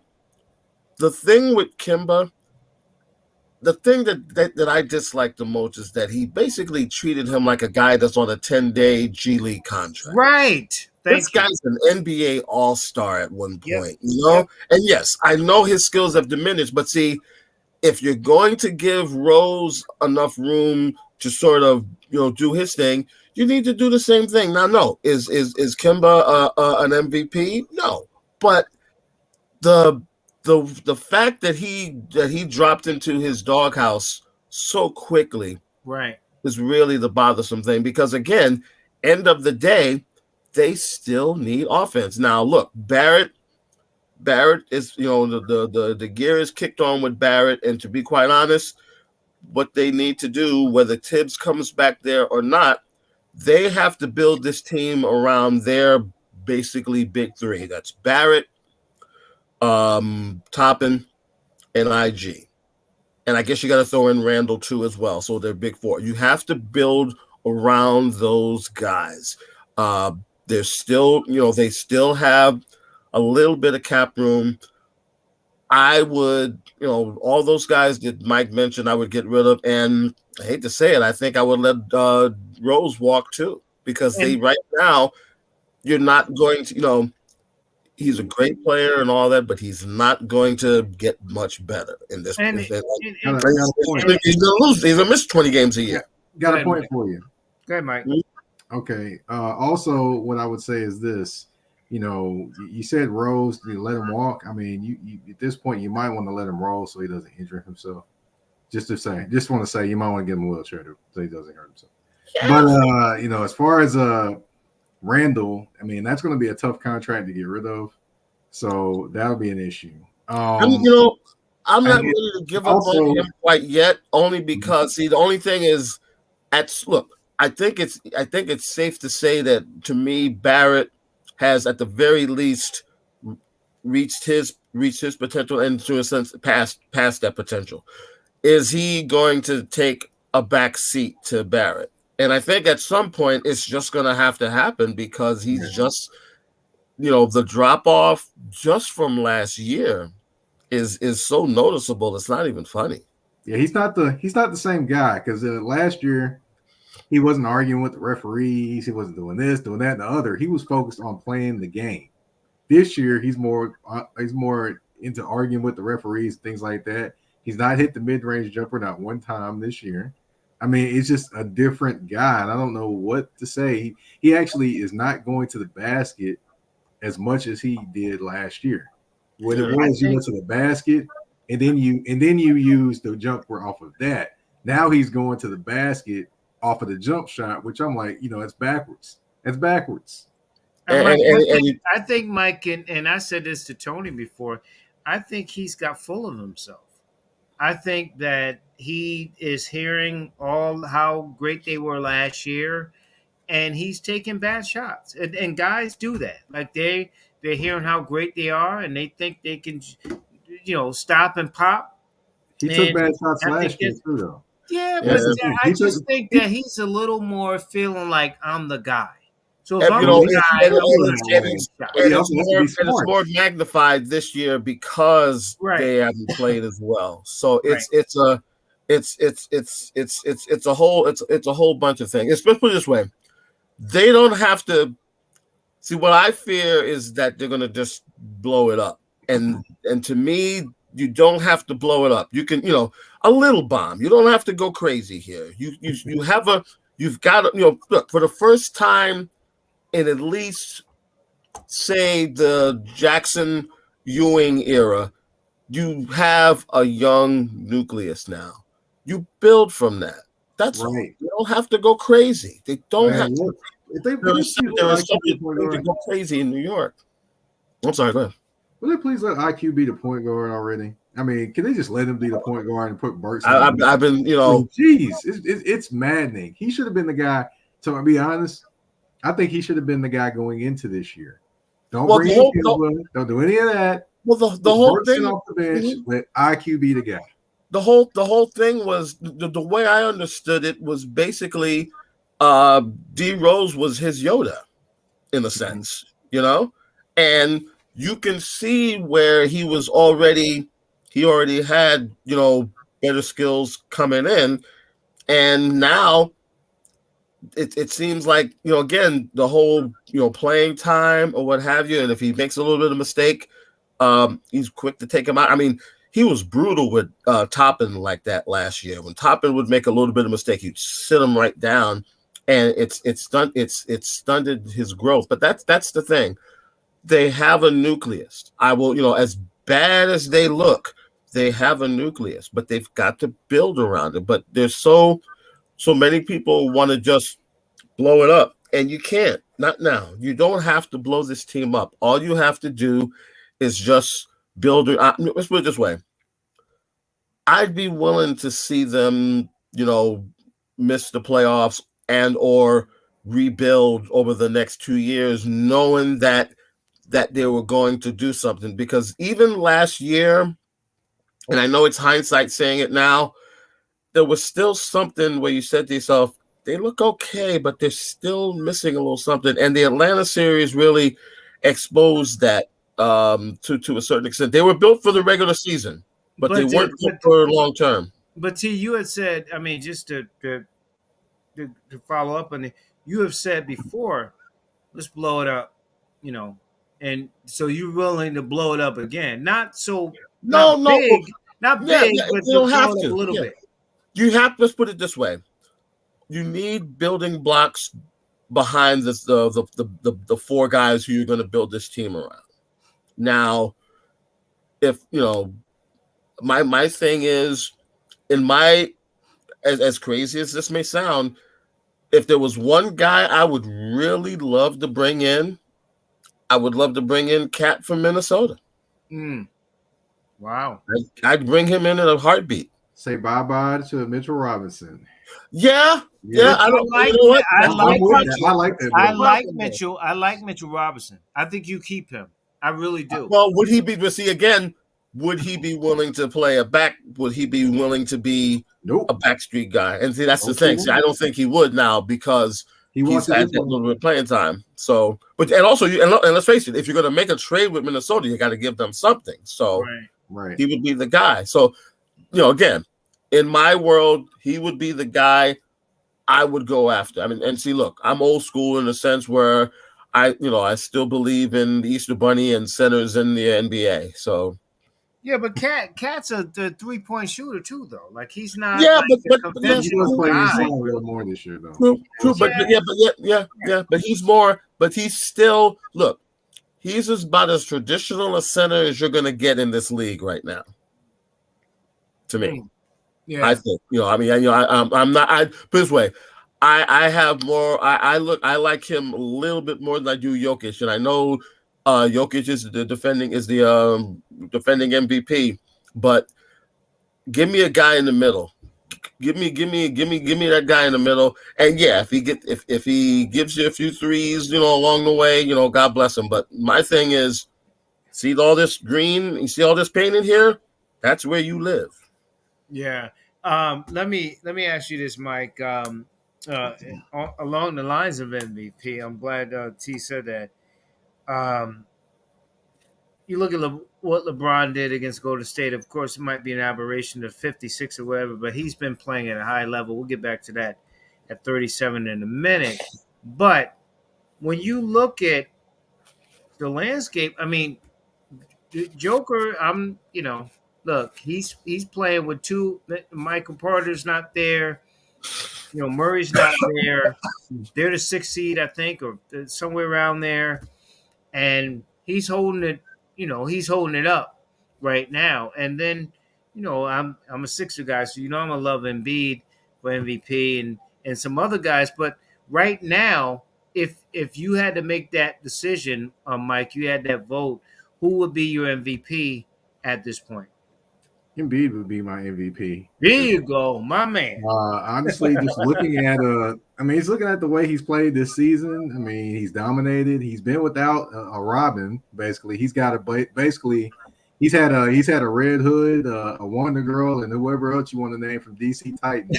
So that's who he's had on his side. But now he's got a Robin to go with his Batman. Yes, I called Harden a Robin to his Batman because they don't go as far as Mr. Joel Embiid leads them. So yeah, he's the MVP to me. But I'm gonna say you got to give my boy some love though. DeMar DeRozan, the mid-range maestro. You got to get him. Can we also throw Mr. Morant a little love too? Yes, definitely. He's got to get some love. Yeah. He's fun. He's fun to watch. He really is. Phenomenal. I just think that when you look at and you can call it bias, when you look at DeRozan, you look at the wing players he's got, and at the point that he has in Chicago. Morant, yeah, you could say very spectacular, and certainly Memphis is a wild card. They're young, they don't know anything. They just playing and winning games. But Embiid, like you said, was it. All the Ben Simmons stuff, all that crap going on, and now you bring in a Harden who, again, could go sideways at any minute. A lot of people feel in terms of, right, T will tell you, right, he's like, I don't know about Harden. He's one Kardashian away from what. Exactly. So Embiid's got to be, and Joker, like I said, the dude is balling out too. Let's give him credit with two of his top guys gone, not playing right now, Porter and Murray. But Embiid is just endured, and he has stepped his game up, Mike. He's guys, playing out of his mind now. He's healthy. And he's healthy. Thank you. He's healthy. To me, that's the biggest thing. He's been in an upright position for more than 20 days in a row now. So that's worth its weight in gold right there. Yeah, Mike. I will say about I'm gonna go back to DeRozan. I know you want to talk about Embiid, but I'm gonna go back to DeRozan. If you will, take a look at the fourth quarter points this year for teams. Tell me where DeRozan ranks on that list. When the game maybe like second or third. He probably at the top. He's the guy. Oh, okay. I think he's number one right now. I think he is still. If I believe he's still number one. Also, I would say this: look at how he gets his points. He averaged like 10 straight games or 10 straight games. I can't remember how many games it was, but 30 plus. Look how he gets his points. Yeah, he shoots 2 3s. He shoots less than 2 threes a game, averaging almost 30 points. That's unheard of in today's NBA game. And then he comes in on what was supposed to be Zach LaVine's team and says, "Here, let me get that fourth quarter title off." Yeah, and honestly, this is the best I've ever seen him play. Yeah, I to you him do this in Toronto when he was the man. Right, and to your point, like they've had injuries and he had that stretch was nobody can guard him. Like he was just knocking everything down.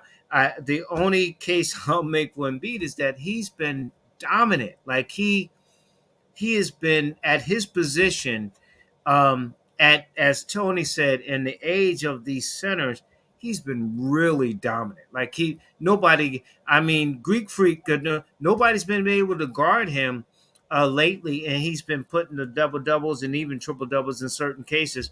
In those cases, and I'm taking nothing away from DeRozan, like uh, what he's been doing with Levine and Caruso, of course, and the ball kid, and of course, I mean, they got a lot of weapons when everybody's healthy. They But will I be for just the felt playoffs too. right. Uh, uh, which goes back to LeBron. I had a conversation with a colleague and my son, which was really interesting in what LeBron is doing, Mike and T, at 37. I know it's only one game with the 56. I got that, right? But the dude is like, he said, until you put some dirt on me, I'm going to try to get this team to the playoffs and see what happens. And when you look at what he's done, the physical, the money he puts into his body, the regiment that he puts into his body, Mike, I mean, I know everybody. I've even said, and I've said to everybody, Michael's the greatest I've ever put my eyes on in terms of overall basketball. But what LeBron is doing, man, you can't put Kobe and all these other. I'm sorry, I got to say, there's Michael, and then there's LeBron. I have to. Do you agree with that, Mike? I mean, what he's doing at 37, he's doing the Tom Brady-ish right thing in basketball. Who's doing that? Even Kobe, I think, retired at 37, but he was a jump shooter. He's a jump shooter. He wasn't driving the back. LeBron's still doing all those different things at 37, man. It's been pretty impressive, Mike. Yeah, definitely. I've got Mike and LeBron. I mean, I know Kobe fans are gonna come for me, but hey, it is what it is. But I mean, to be a physical marvel, to get better at shooting the 3-pointer as you got older, Right. still be able to take the ball to the basket, be a more complete offensive player as you got older. Usually, your skills start to diminish and get worse as you get older, not Right. get better at certain points. I mean, I've never, I will say this in this last third year in LA, by the last 4 or 5 years, this is the best I've ever seen him shoot the 3-pointer. He's never shot the 3-pointer this well. So, I mean, for him to continue to develop and add to his game and get better and still be able to contribute and put up the numbers he is at 37 years old is truly an amazing thing. And, the funny thing about a lot of this is a lot of Kobe fans don't like LeBron. And the thing I don't understand about it is, you got to understand that greatness is right before you. Right. You gotta appreciate greatness. Don't get to where they were about to retire and then want to appreciate greatness. No matter if you love him, hate him, you'll hate some things about him, you love some things about him. You always got to appreciate the greatness that is LeBron James. And Tony, give the flowers before they're gone, right? And you have a guy like LeBron who is, he, nothing, no controversy in his family life and nothing. He just plays the game. And the fact that he's doing what he's doing, and you look at even Jordan, when Jordan went to Washington, okay, but he was a jump shooter.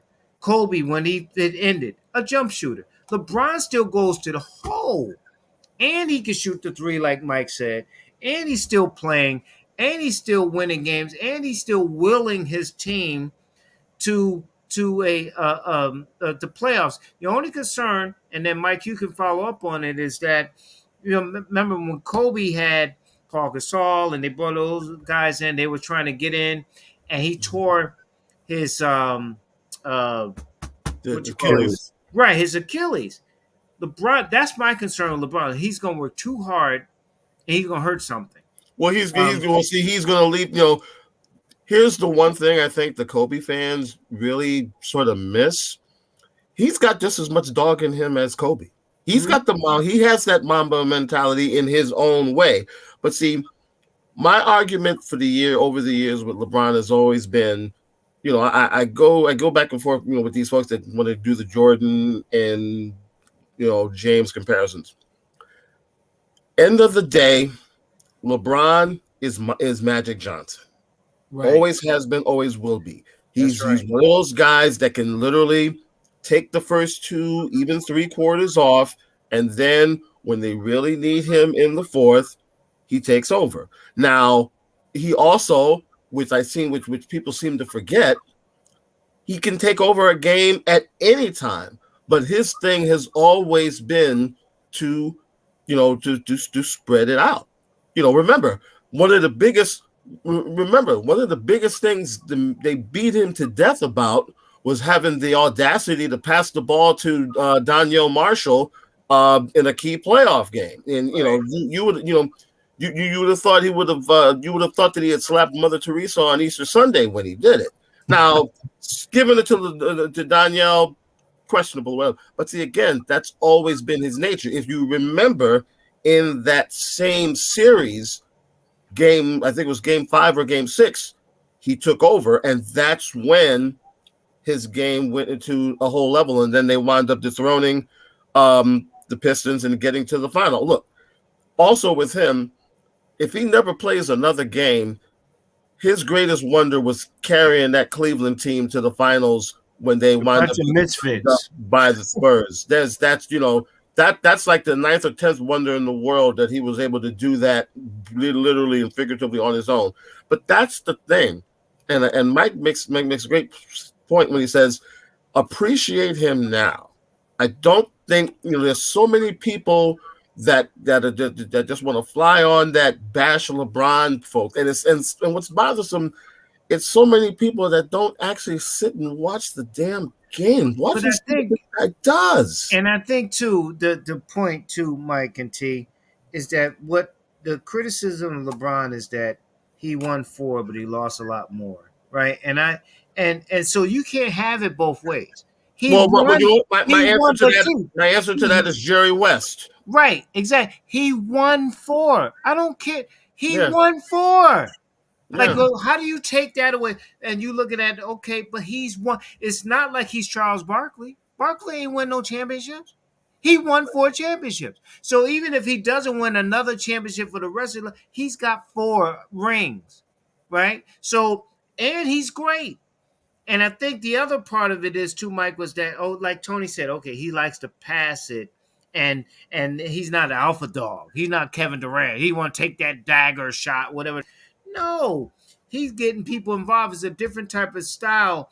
And I think that at the end of the day, how many 6'8", 260 guys can do what he did? Mike couldn't do that. Mike was Mike, but I mean, LeBron is just a different specimen. There's no way you can even compare him other than Magic, right?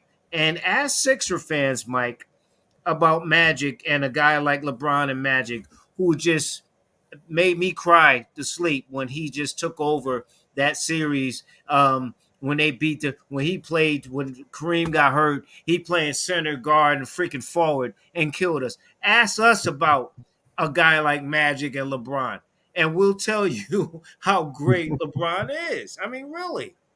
I mean, it's amazing to me that anytime the Lakers struggle, there's actually some Lakers fans that'll say, well, Kobe would have did this and Kobe would have did that. I'm like, look, Kobe tried to do that with a team that was a bunch of scrubs and didn't go anywhere. Exactly. So we've seen him try to do this.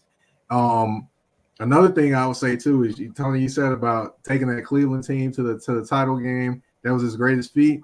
I would argue that taking the last Cleveland team to the finals might have been an even greater feat too. Yeah. That has to be right in there. Yeah. Mm-hmm. But see, again, to me, that's always been his greatest strength. And again, it's always so funny to me how these supposed basketball media folks have short-term memories.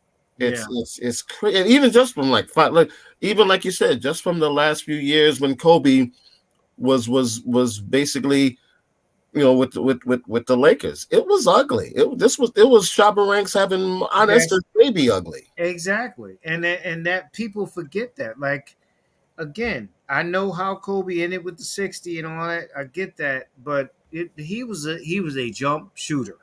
He wasn't going in the hole and none of that stuff. And Mike, let's face it, those last 2 years in Washington, Mike, was the hamstring thing. Same thing. It's same thing. LeBron is not he like I think Mike hit it on. Who gets better as you get older in this game? Like they're the greatest athletes on the planet, right? And he's getting better at 37. Especially his perimeter shooting, and he still is fearless going to the hole. I mean, what player at great playing there? Kareem played a different position. 37. He still might have been putting up 30, but he had the skyhook, so it was something totally different. But who's better at 37? Playing the way at the elite level that he's playing, MVP level is where he's playing. Couple of things we'll talk about Mike Patton and Tony T Mac McLean real quick, Mike, and then T, you can follow up. A couple of teams I'm looking at in the East. Why people are still on Brooklyn, I don't know. I don't care. Kyrie might this and Kyrie might that. And I know Kevin Durant, in my opinion, is the best player in the game. But they got to get to the playoffs. And then Golden State, you don't get Draymond Green. I told my son, he a little upset. You don't get Draymond Green back, you ain't going far because this dude is your 50-50 ball guy, right? He is your quarterback, getting the passes out. He's defending a lot of your best offensive players on the other side. He's got this back thing, this nerve thing. That's the problem. They don't get him back, they don't win, Mike. So what about New Jersey? I mean Brooklyn, and what about Golden State?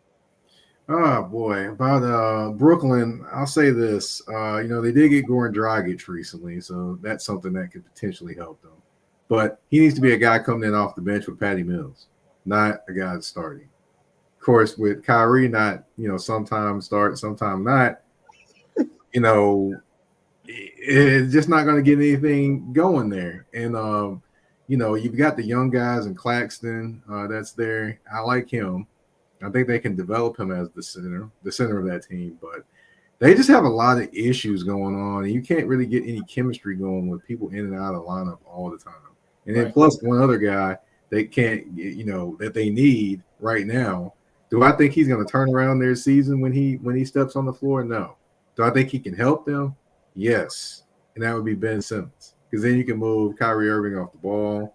You can put Kevin Durant in just positions where he can catch and score or catch and finish. And also defensively, he can help you shut down your best offensive guy. And he doesn't really have to shoot. So that'll help them. Do I think they're going to be a title-winning team with him? No. Not this year. Next year, yes. This year, no. But, yeah. And as far as the Golden State Warriors, I mean, the one guy that nobody talks about is Poole. Poole has actually suffered the most since Klay Thompson come back. He has not been consistent coming in off the bench like he was when he was starting, and you just visibly see that it's affected him. Along with defensively, people love Looney defensively, but we know that Draymond Green is the anchor of that defense. And to have a nerve issue that's affecting your legs and things like that, that's signaling your career might be coming to an end, not just the season, to be honest. And T, having a nerve issue that I'm dealing with myself, it's some serious business. Like if you can't play back, like remember Bird with his back and a nerve thing is something, as Mike said, you get hit the wrong way, you can really be debilitated and the rest of your life. So just in terms of his career is one thing, but you look at Golden State, if Draymond Green doesn't come back healthy, because there's two things: come back healthy, and be able to help this team, they're done. And we don't know. Then it's open. I mean, you would say Phoenix, but John Moran and those guys, we'll see. Maybe even the Lakers, if they can push through whatever they're going to do. But with Brooklyn, I just don't. This whole notion that with this, and you're close to it, with what New York is going on with the mayor, everything's up in the air. Like Kyrie can't play until everything is settled or lack thereof. So they can't even get on the same page to have a rotation. I know Dragic he can score, but I don't think he'll be a huge difference. But I don't see Brooklyn doing anything. If anything, I see Philly, Miami, and Chicago. And let's not forget about the defending champions. Best thing you say about the Nets is they're the best team in New York. That ain't saying much. That's not saying much. So, but the thing,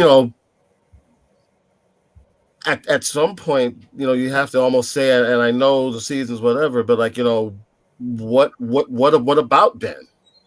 Is is he basically going to be hermetically sealed for next season, and you're gonna have to basically play for that?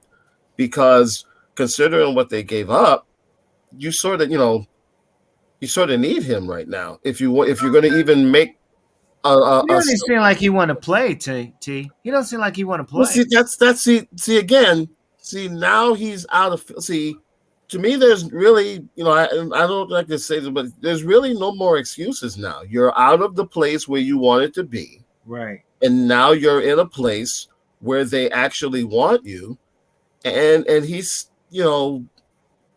he's basically, posing on the sidelines in his in his nice big ass jacket. I don't understand. He'll be posing Thursday. And Mike, I know you got a strong opinion on this and Ben Simmons and the fact. Listen, I said to you, Mike and T, I said, listen, some guys are not fit for certain places. They just can't. Bigger markets, they don't do it. I wish Ben Simmons the best. I've always said that.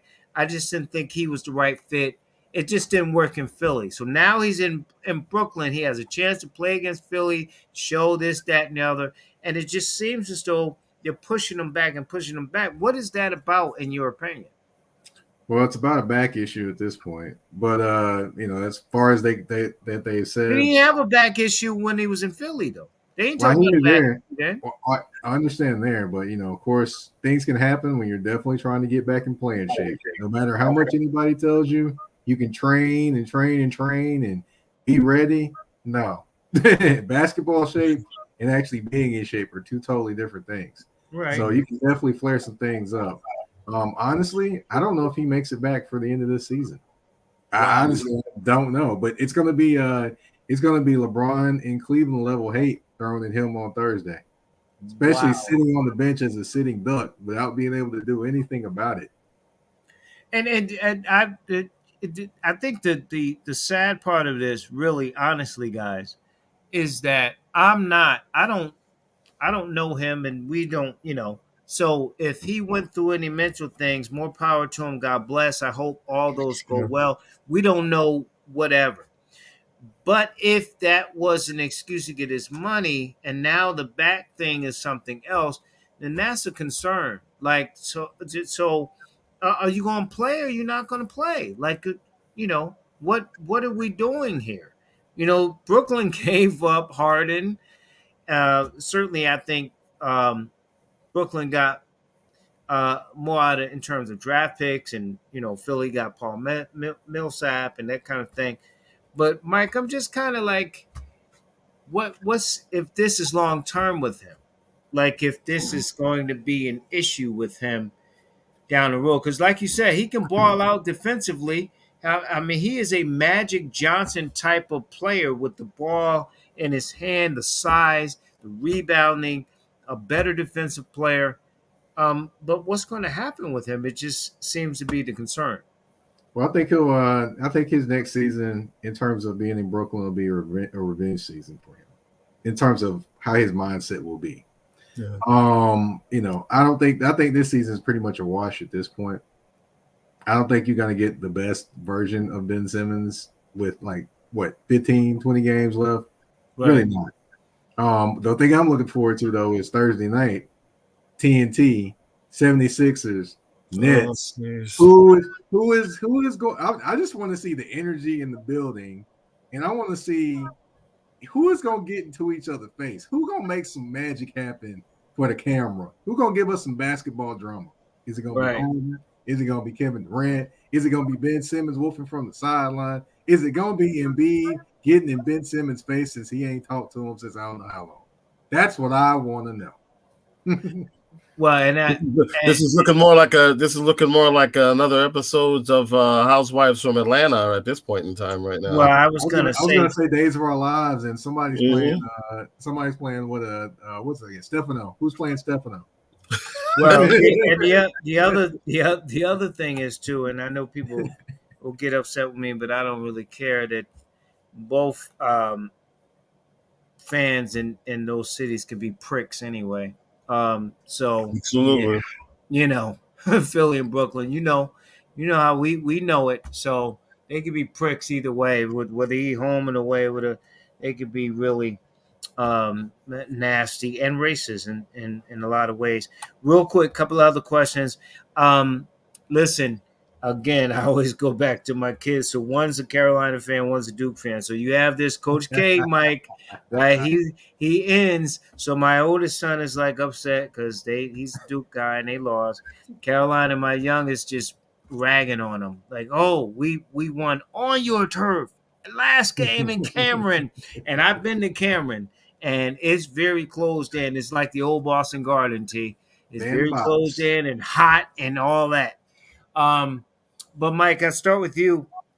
Um, his legacy, number one. Number two, the side part of this was there was an assistant coach for Duke that decided not to shake hands Chris with Hubert Carrawell. Davis, the new coach, first year coach of North Carolina. What do you think of that? Is the whole handshaking thing, which I thought was kind of antiquated anyway, need to be done? There's a rivalry. I'm pissed off. I just lost to my rival. I don't want to shake your hand. I don't. Well, I don't want to shake your hand. We just lost at home to the rival. I'm pissed. I don't want to shake your hand. I'm Well, mad. I'll tell you this, man. It actually wasn't about the actual result of the game. It was more about The Hubert Davis. previous, yeah, And actually, for what I actually heard about it is that he didn't shake their hands or come say anything to them before the game. I'm like, is he really supposed to do that? And then secondly, they're mad because North Carolina didn't do some kind of tribute for Coach right. K in North Carolina. Come on, man. Really? Chris Carrawell, I think I need you to sit on down. Nolan Smith, I need you to sit down too. Because I don't know if you saw, but when Nolan Smith shook Hubert Davis's hand, he looked away like he really was disinterested. He looked like Yeah. literally, I was like, what is that? What is that? But going to the what's the legacy of Coach K? The legacy of Coach K, it's a complicated one to me. First, Uh-oh. you can say he's a winner because he did win through all different kind of decades, all different kind of ways, and things like that. But you can also say he's a sneaky little guy. The reason why I say that is because notice when the one and dones were going out and doing all those different things, he wasn't getting the one and done guys. He didn't want the one and done guys. All of a sudden, he started not winning those championships. What does he start doing? Get the one and done guys. So as much as Calipari catches heat, I don't understand how Coach K doesn't catch heat for being the kind of the snake in the grass in some sense, because he basically said he wouldn't do any of those things, and all of a sudden decided, oh, I'm not winning it. Maybe I need to jump on the train. That's what he basically, that's the way I kind of view him. I mean, I'm not saying he's not a very good coach. I'm just saying he's kind of his legacy is kind of two-sided to me. And T, just to that point, yeah, he decided that he wanted to pull a Paul Bear Bryant, like, oh, these Negroes actually can play. I better start getting some Negroes in here. To that point, and then also T, he also was one of those guys that, in my opinion, that they always favored Duke in in the tournament time. So Duke would always be like the weakest of the region. They'd be in the West region, be like the weakest teams they had to face. That's my opinion. But when you look at it and go back, they always face the least amount of competition, whereas say Kentucky, as he brought up, would have the toughest competition in another region. I thought that was part of it, and I think that they'll do that this year. I think they want him to win go out with so guys, look at that. I think they want him to go out with a title. So he'll probably be in the weakest division, like a 2 seed or something like that. But I just think that the handshake thing is antiquated. Nobody wants to shake hands when they mad. I mean, they don't. That's just human nature, man. I I don't mean, want to shake hands when I'm feeling good either. So Ooh. but But Go ahead, Tony. this Go ahead. way, to piggyback on what Mike said, uh, Calipari is the snake we know. Coach K is the snake that tries to come off as not the snake we know. good That's point. the only Good difference. Only difference. That's the only difference. They manipulate and whatever, just like anybody else. It's just that for whatever reason. And look, I'm no fan of either. Right. I give them their due for what they for what they do. You know, I've always said there's a hell of a lot more of Bobby Knight in him than we've given him credit for over the years.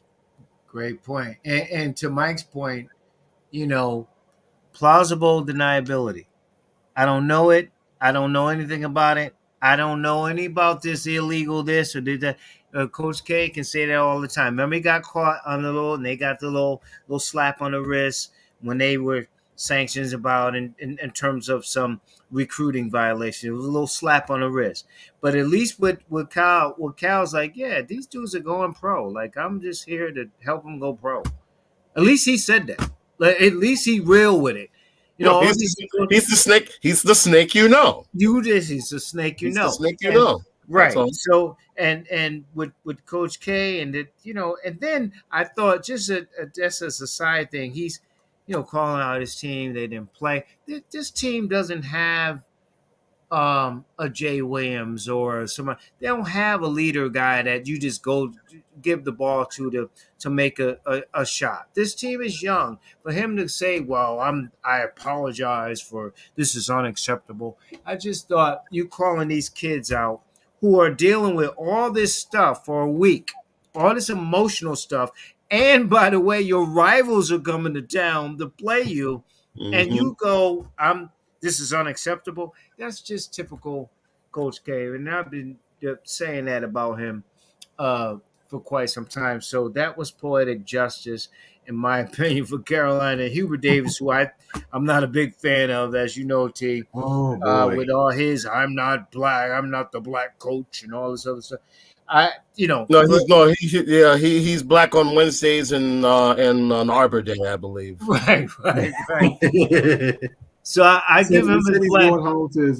He said he's going home to his white wife, like he made the mention to us at his press conference. Many times, Mike. Yeah, that was That was horrible. That was horrible. I'm still trying to. Let's put it this way. I watched that news conference and the Three Stooges movie right next to each other, and I couldn't tell the damn difference. So Well, he's up there with Tiger Woods, and they're all. I'm not black. I'm OJ. I'm the football player. I'm not black. I'm not black. I'm Hubert. Right. So good luck with that. This Hubert is polka dots now. Yeah, really. With a little Carolina blue on the side. I have to ask you, Mike, because I know you cover, especially the SEC. How many teams they get in, and what team you think out of the SEC can win it? Are we saying Kentucky? I mean, Tennessee's been good. Auburn it won it outright, of course. So who has the best chance to get to the Final Four and win? Honestly, I will say Kentucky because Auburn, for as great as Auburn can play, they are still led by that man named Bruce Pearl. Who is a man? Hey, listen, he's a medicine man too, by the way. You better count your hands on him too, by the way. Yeah, if he shakes your hand and you go back with 4, consider yourself blessed. Exactly. Thank you. Honestly, he got Kessler from North Carolina to go there, so that's been huge for them. And then he's got Brandon. He's got a kid that's going to be a top, probably a top lottery pick. Honestly, he's 6'10", can handle the basketball, shoot the 3, do anything you want him to do. So yeah, that kid's kind of coming back. But anyway, they'll find a way to lose a game. He always did the same things when he was at Tennessee. Tennessee would have a great team, a great regular season, and then they lose some inexplicable game to somebody they weren't supposed to lose to. So I can expect.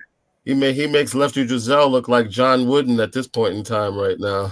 Well, not only Tennessee, but at Illinois too. He was I Mm-hmm. don't trust Illinois. I mean, I'm sorry, I don't trust Tennessee either. To be honest with you, Right. since you said Tennessee, they're too much Jekyll and Hyde, and plus they're led by the illustrious Rick Barnes, who in postseason he really hasn't got very much done. Well, Rick Barnes wasn't much at Clemson or Texas or anything. Well, I'll say this though. Texas, the way they let him go was kind of fishy to me. Yeah. But that was pretty foul. And then they got what they deserved because they really didn't do very much for a while after he left. But what about Arkansas, who's beaten the I like Giants? Arkansas. Yeah, I actually do like Arkansas, but they go as far as their big man goes. Their big man, sophomore from Fort Smith, Arkansas. The name escapes me, but he can shoot the jump shot in the mid range when he's given the ball there. He can actually drive from the top of the key to the basket, and he can actually finish around the paint. So he does a lot of good different things. And another guy they have is a point guard, I believe, a transfer. And I mean, I was watching this guy dismantle Kentucky offensively. I mean, he was hitting everything. I've never seen that type of offensive display this season from anybody. The way he was hitting shots. So they have that. They definitely could make some noise in the tournament. I still think Kentucky's built better because Kentucky's deeper. They got one thing that Calipari's done this year that he hasn't done during his 10 years anywhere else. He used the transfer portal a ton. He got Grady from Davidson. The starting center, Oscar, is from West Virginia. His starting point guard is from Georgia, transferred to Kentucky from Georgia. I mean, he got all these guys to come there, and he actually was supposed to have another guy that's from Iowa, but he got injured this year. And he'd been another shooter they'd had on this team to go along with Grady.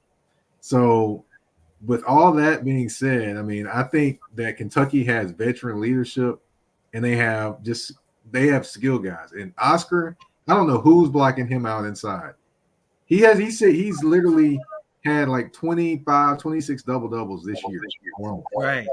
He's been dominant. UConn has actually played better. They beat Villanova. They've been playing better in terms of the men, as you know. Moved up.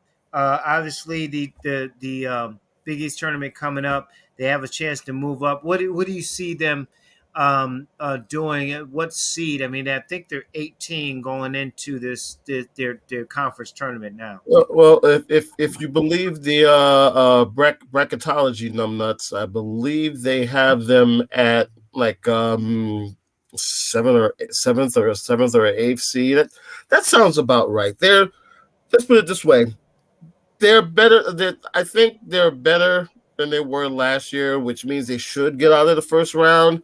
But I don't know how you guys feel, but to me, this is about as wide open a tournament as you can get because we had like 68 number one teams this year, and it's actually going to make it for fun. That's why if they fix it to have Duke win, it'll be such a terrible thing because there's a bunch of teams out there that could make a run and really, I mean, make a serious run for the championship. I know there's some folks that look at Gonzaga and just say Gonzaga in the field. Gonzaga's okay, but I don't know about the whole field. There are a lot of very, very good teams out here that you can say to yourself, yeah, I can see them making a run. And Gonzaga, Mike, Gonzaga's the new Duke.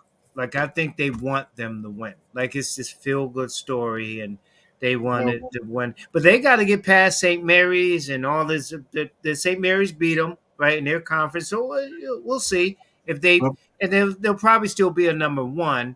But I think Gonzaga is the new Duke. Like, they want them to win the championship. Oh, so basically, I would say this. They're not necessarily Duke because they're the king with no ring. Yeah. You have to at least have one by now. No, but I mean, they want them to get to be the new Duke. Well, If the Coach thing K is, is gone, Still got to win the one thing though. is, though, they do have Mark Few, and Mark Few is going to find a way to not make it happen. yeah. Just real quick on the women's side, Mike, South Carolina. I watched them in the tournament. They looked very pedestrian. They looked unenthused. Hold on. They They're look tired. unenthused. I understand that, but they just look the way it seems to beat them is to press them a lot, number one. Number two, force them to make perimeter shots, Mike. They're big. I mean, their whole team is big. Like everybody's big on that team with a couple of guards. So if you force them to make outside shots, Mike, and you rebound the ball, of course, ifs and buts, I get that. You can beat them, but they look very, like Tony said, tired, definitely. But they look unenthused. Like, okay, we're just getting ready for the NCAA, the big dance, whatever. Ole Miss had a chance and fell short, and you saw what Kentucky did with them in the championship game. I'll tell you this: this loss is the best thing that could have happened to South Carolina. I repeat, this loss, the best thing that could have happened to South Carolina. Now, Don Stanley has their attention. Yeah, because you can see they had their attention before that loss happened. Now they have their attention. I'm like, okay, coach, whatever you say, we got to get this ring. Come on, coach. Come on, coach. Back off me, coach. Back off me. I know you won an Olympic gold medal, coach. I know, coach. Come on, coach. I got it, coach. She's wagging. She's doing until the tournament starts. She's wagging that finger more than Arsenio Hall at this point in time right now. No, more than Arsenio Hall at that man. They called him homophobic that one time. Remember he went in the stadium? Yo, yeah, I saw that. Yeah. And it's and see again, it's for now with them, there will be a lot of people that would say, hey, it's South Carolina in the field. Now, they probably, like you said, probably the worst thing that's going to happen to the rest of the field now was to get that loss. And T, real quick, let me ask you. Connecticut had the girl come back though too, so they might have a shot if she can actually play some ball and kind of carry them.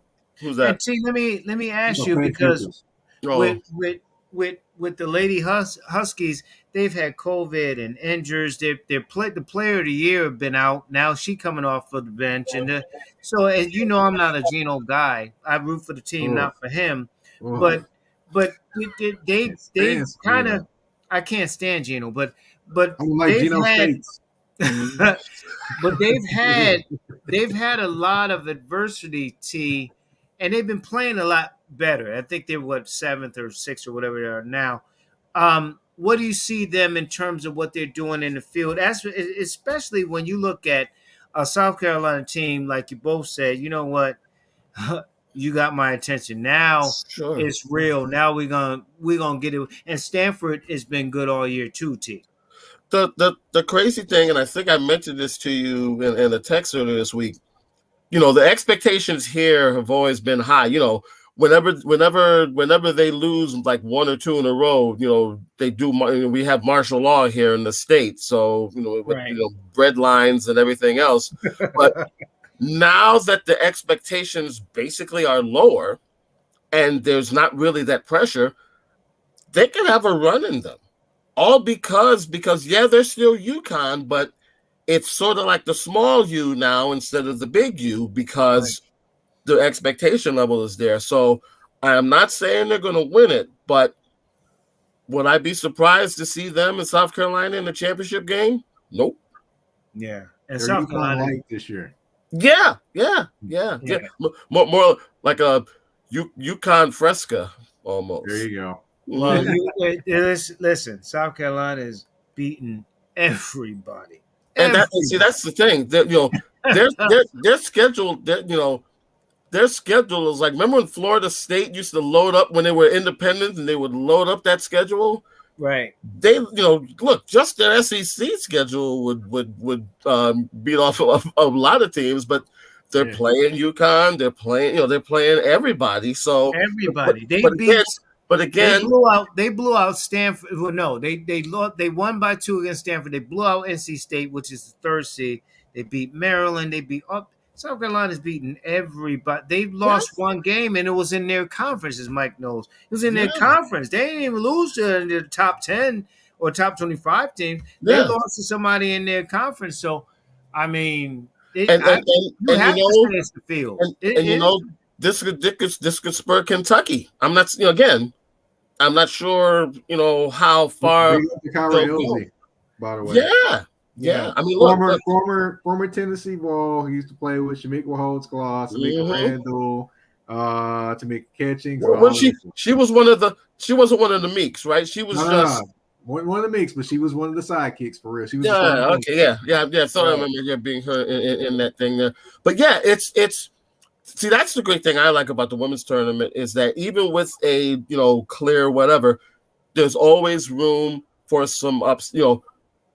Truth be told, I've watched more of the women's tournament over the last couple seasons than I have the men. But I probably will, go. I may have to do 2 TVs this year just so I can, keep up with everything because both tournaments to me have the makings of having really. I mean, we always expect spectacular moments and the great finishes, but I think even more so this year because there's parity and there's also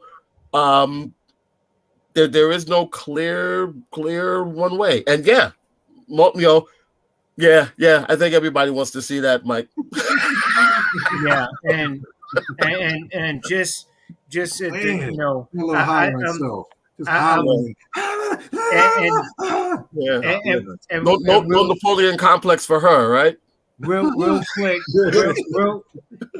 quick. I'm tired of hearing about Iowa with the slow women. I'll just call it that. And UConn is taking a step back because they got the slow women. I'll just call it that. South Carolina doesn't have slow women, and so you guys know what I'm saying. So anyway, somebody's gonna hear that and just not and gonna take it the entirely wrong way. But go right ahead. So hey, the views expressed here are not necessarily those, but they are correct. Proceed, counsel. You're right. I'm in trouble. I know. I'm being sued. And real quick, by the way, a couple of as the NFL, because I'm gonna end with this last question. A couple of Calvin Noy released by the Patriots, Orlando Brown Jr.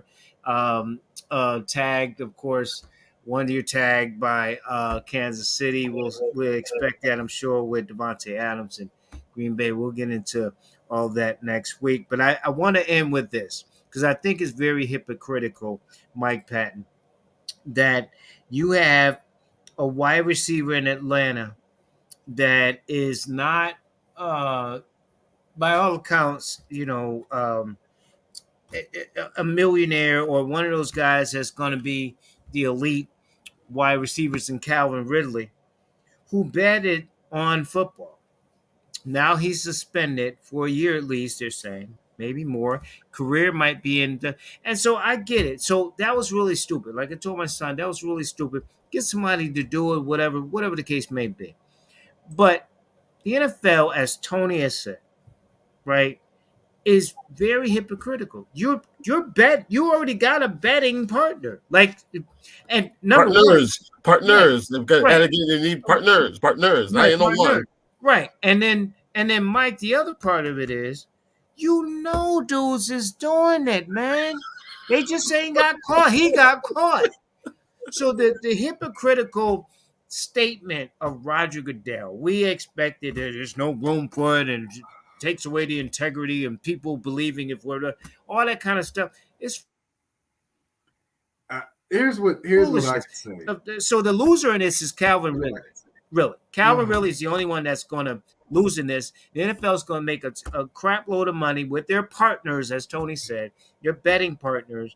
And I just think it's just so hypocritical where if they're going to have these conversations, these are the conversations that need to be made with the players. Hell, I'm still waiting for Pete Rose to be back, to be in the Hall of Fame.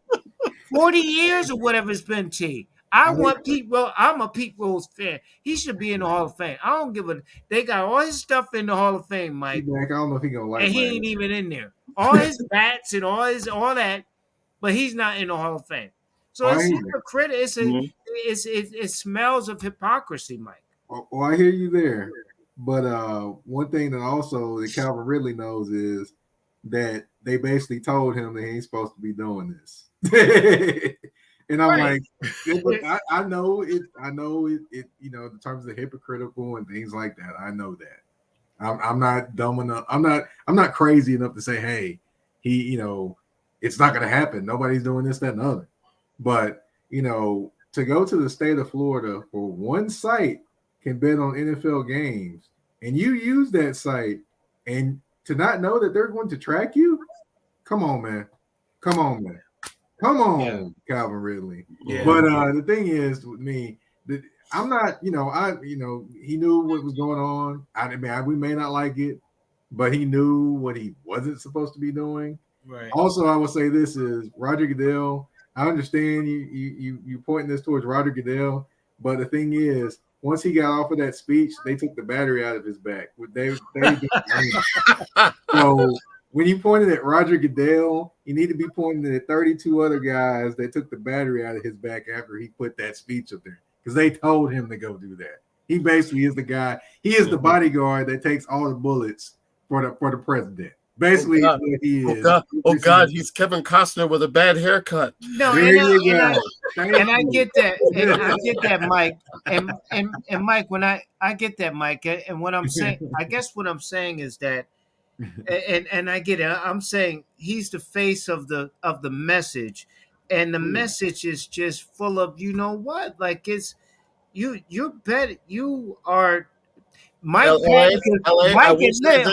hold on, T. Mike and T can say, yeah, I mean, yeah, the Lakers this and that, and somebody will grab it and go bet. Like, I mean, come on, it's going on, and I actually thought that the first scandal would break out in college ball, to be quite honest, because of what happened. But look, here's the thing: we're all old enough to remember when the NFL dealt with gambling and betting with the wink, wink, nod, nod, nudge, nudge, what have you. That's that was when Jimmy the Greek still roamed the earth, and Pete Axthelm and all these guys. But see, once they basically opened up the glass shield, to me, it changes it a little bit. I mean, my goal in life used to be give me a decent 1 o'clock game and give me a decent 4 o'clock game to watch. My biggest goal now is if I can go 30 minutes without seeing that skinny woman from DraftKings and the obnoxious idiots from FanDuel, I'm good. But see, now they have just literally and figuratively beaten you to death, whether you're a fan or what have you. Now, and Mike is 100% correct. Right. You know what you're getting into. He's been in the league long enough to know that there's whatever. But what I think the thing that's so crazy again is the fake outrage. Like you said, they took the battery out of his back, literally after whatever. And therein lies the problem. And see, here's the thing. They're going to make an example out of him, just like they tried to make an example out of Tim McConaughey in the NBA. Right. If you think he's the only guy that's doing this, I got some land in Ukraine you might be interested in as well. But I got you. But here's the thing. When you open up this Pandora's box, please, please, please don't come off as you're so shocked that something like this will happen. I think that's just my thing on it. And again, not condoning what Ridley did. They're going to make an example of him for now, and see, it would be interesting if, say, a Drew Brees type, or God forbid, Martin Luther Rogers out of Green Bay did it. And the thing to Tony's point, Mike, I guess the reason I bring it up is that enough already. No, your heart was to say that with a straight face, right? Because think about this, Martin Luther Rogers, Mike. The point is that people already believe that the games are fixed. Go back to the Tuck rule and all that. People already believe that certain teams win and certain the Patriots and they've been deflate gate and all. They already believe that. So, Ask the city of New Orleans. right, and so Mike, my point is that the NFL needs to be realistic with how they suspend him because people already have that notion. They already believe that there's cheating, that the games are fixed anyway. They already believe that.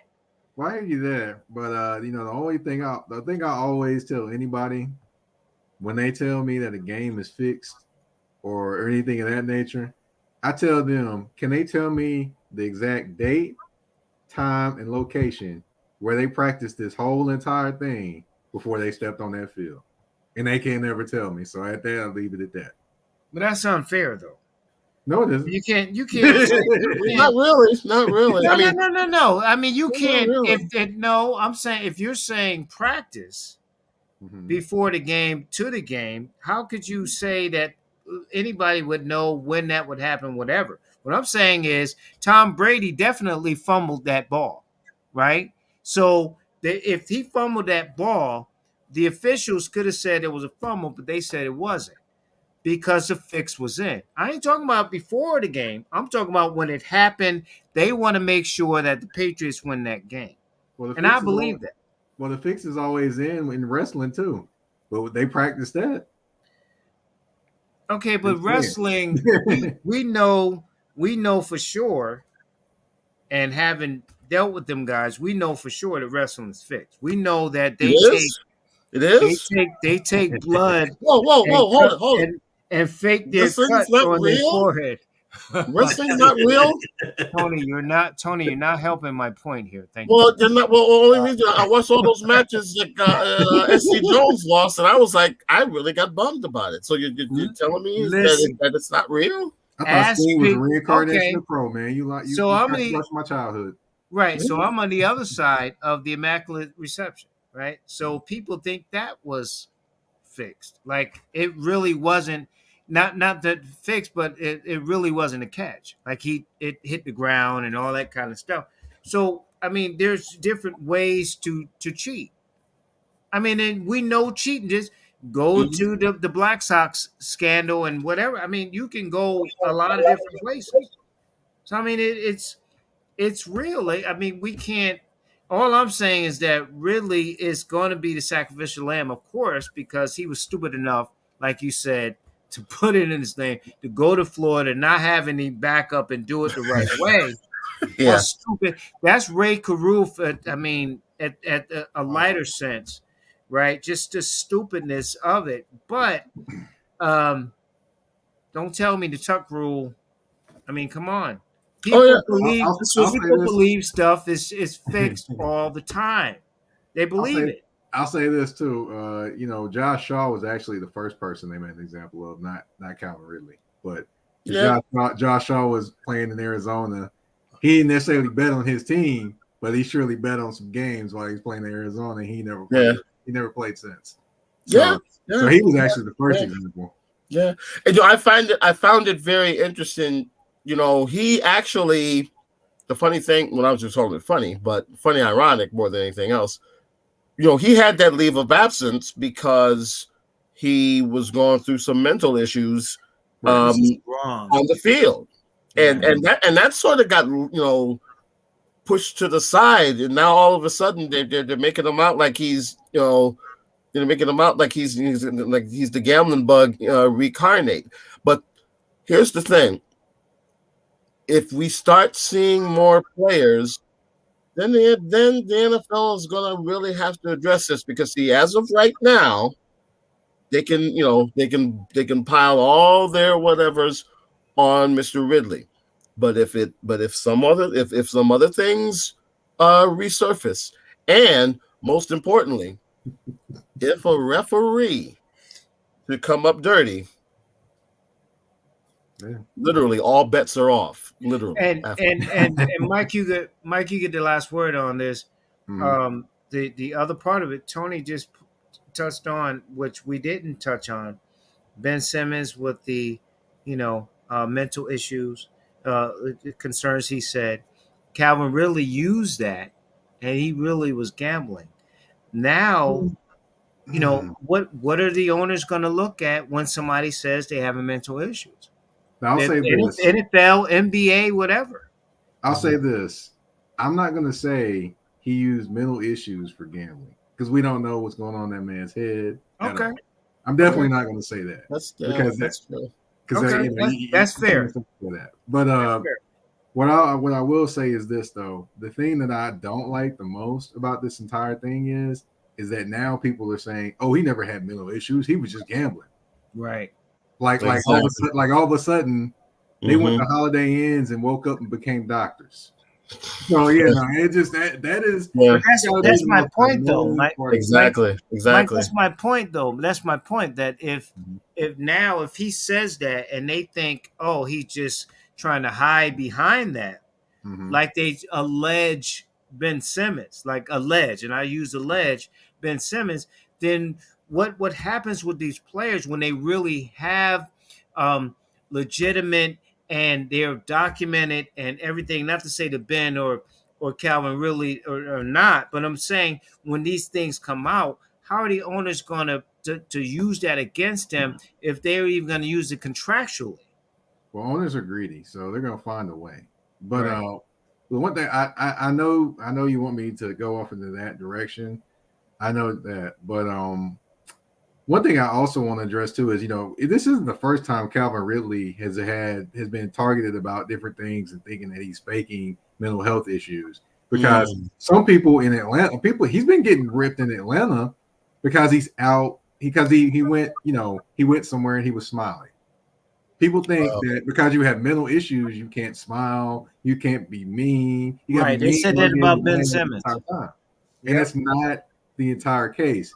Those people that tell you that are the same people that buy the little jugs off the side of the road and think they are like solidly sealed bottles. They're not.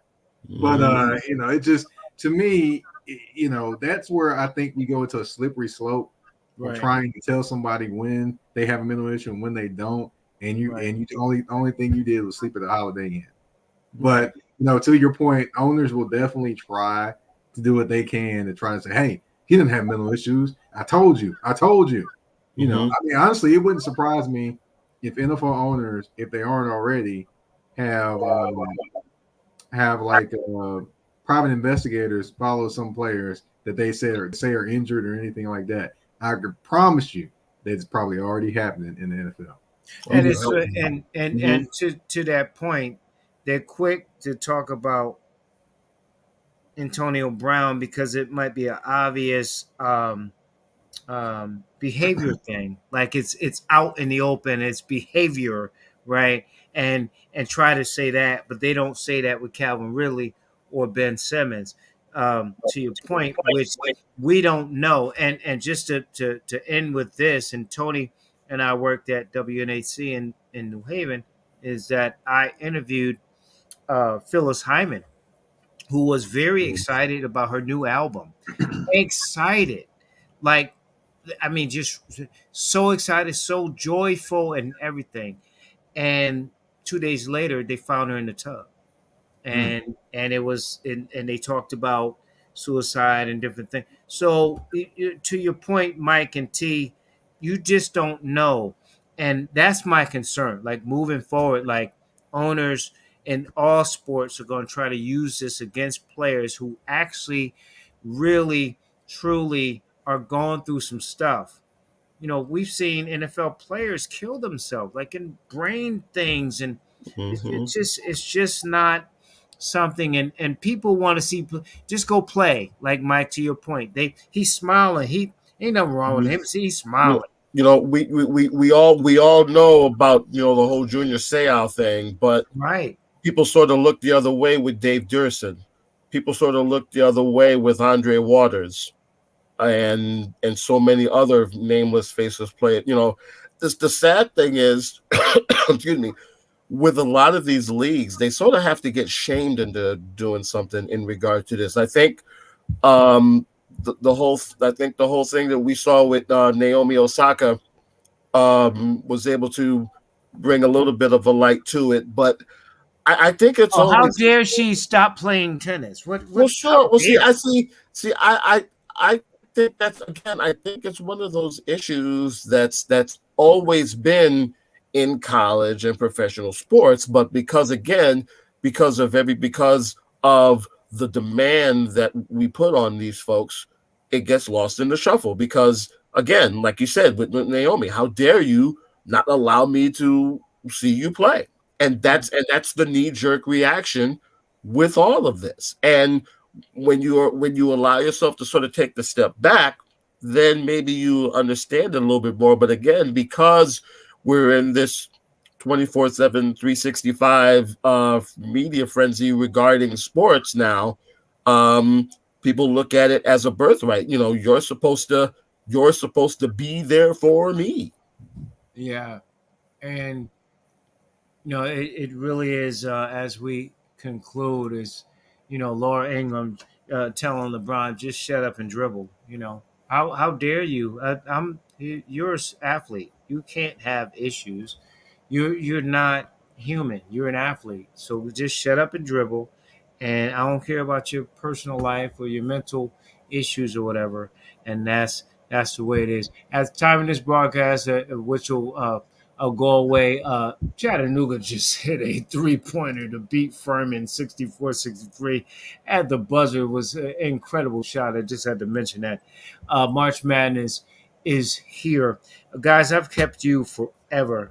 Thank you so very much. As always, what you do, very powerful stuff. Mike Patton, please do let people know how they can follow all of your profound stuff on the internet. Well, you can find me on Twitter at Mike Patton82. Got a few things coming out with the Nashville Boys. And also, Touring the AFC South is doing a special month for Black women, where all of my guests this month are Black women. There you go. And it's been pretty much, last week I had Karita Parks, and I had Mia Berry from Anscape, which used to be the Undefeated. And this week I'll have Nashina Quick, and I'll have Candace Cooper from Locked On ACC. And of course, Nashina Quick, Queen City News. You probably seen her on there in LA. Yep. So she'll be on the show. They'll be both on the show this week. I have 2 shows. That's another thing. I'm doing 2 shows a week this whole month to get more Black women on the show. And please do actually email me those shows, Mike, so we can post those, as well as T. What do you have going on with you're the editor in chief, of course, at Black Athlete Sports Newsroom, sir? It's www.basnnewsroom.com. We're on social media at Facebook at stillsoulofsports.com. I'll even give my Twitter so people can have something to throw at me, I guess. It's at Tony McLean as well. And we're also on Instagram. It's BASN_newsroom. Right now, we're actually contemplating if we're going to still do NFL stuff at this point in time right now. We we boycotted the NFL a few years back, and we slowly started bringing it back, but we're sort of going over the fact of whether we want to still keep following the NFL, considering some of the things that have been going on and off the field, and how it relates to Black athletes and, most importantly, Black sports fans. So stay tuned for that. And T, I would hope to, amen to that. I would hope that part of what you guys decide is the fact that any HBCUs are going to get drafted this year. None last year. Can we get you? You're going to tell me Tennessee State? You're going to tell me at Virginia State, the cornerback there? You're going to tell me the quarterback at Alcorn State? All these different players, and nobody. So I would hope that might be part of this year. Huh? See, that's a part of what we're trying to go over. Because see, look, the NFL, the NFL is the big boy on the block, right? But they're not benevolent kings, as I think we've seen over the years. And again, I don't want to get too preachy or whatever with it, but it's just it is what it is with them. I know that's sort of a cop out in saying that, but there's a lot of stuff that goes on under the surface that gets lost. And see, that's the slippery slope, because these kids from the HBCUs deserve to have their day as well. One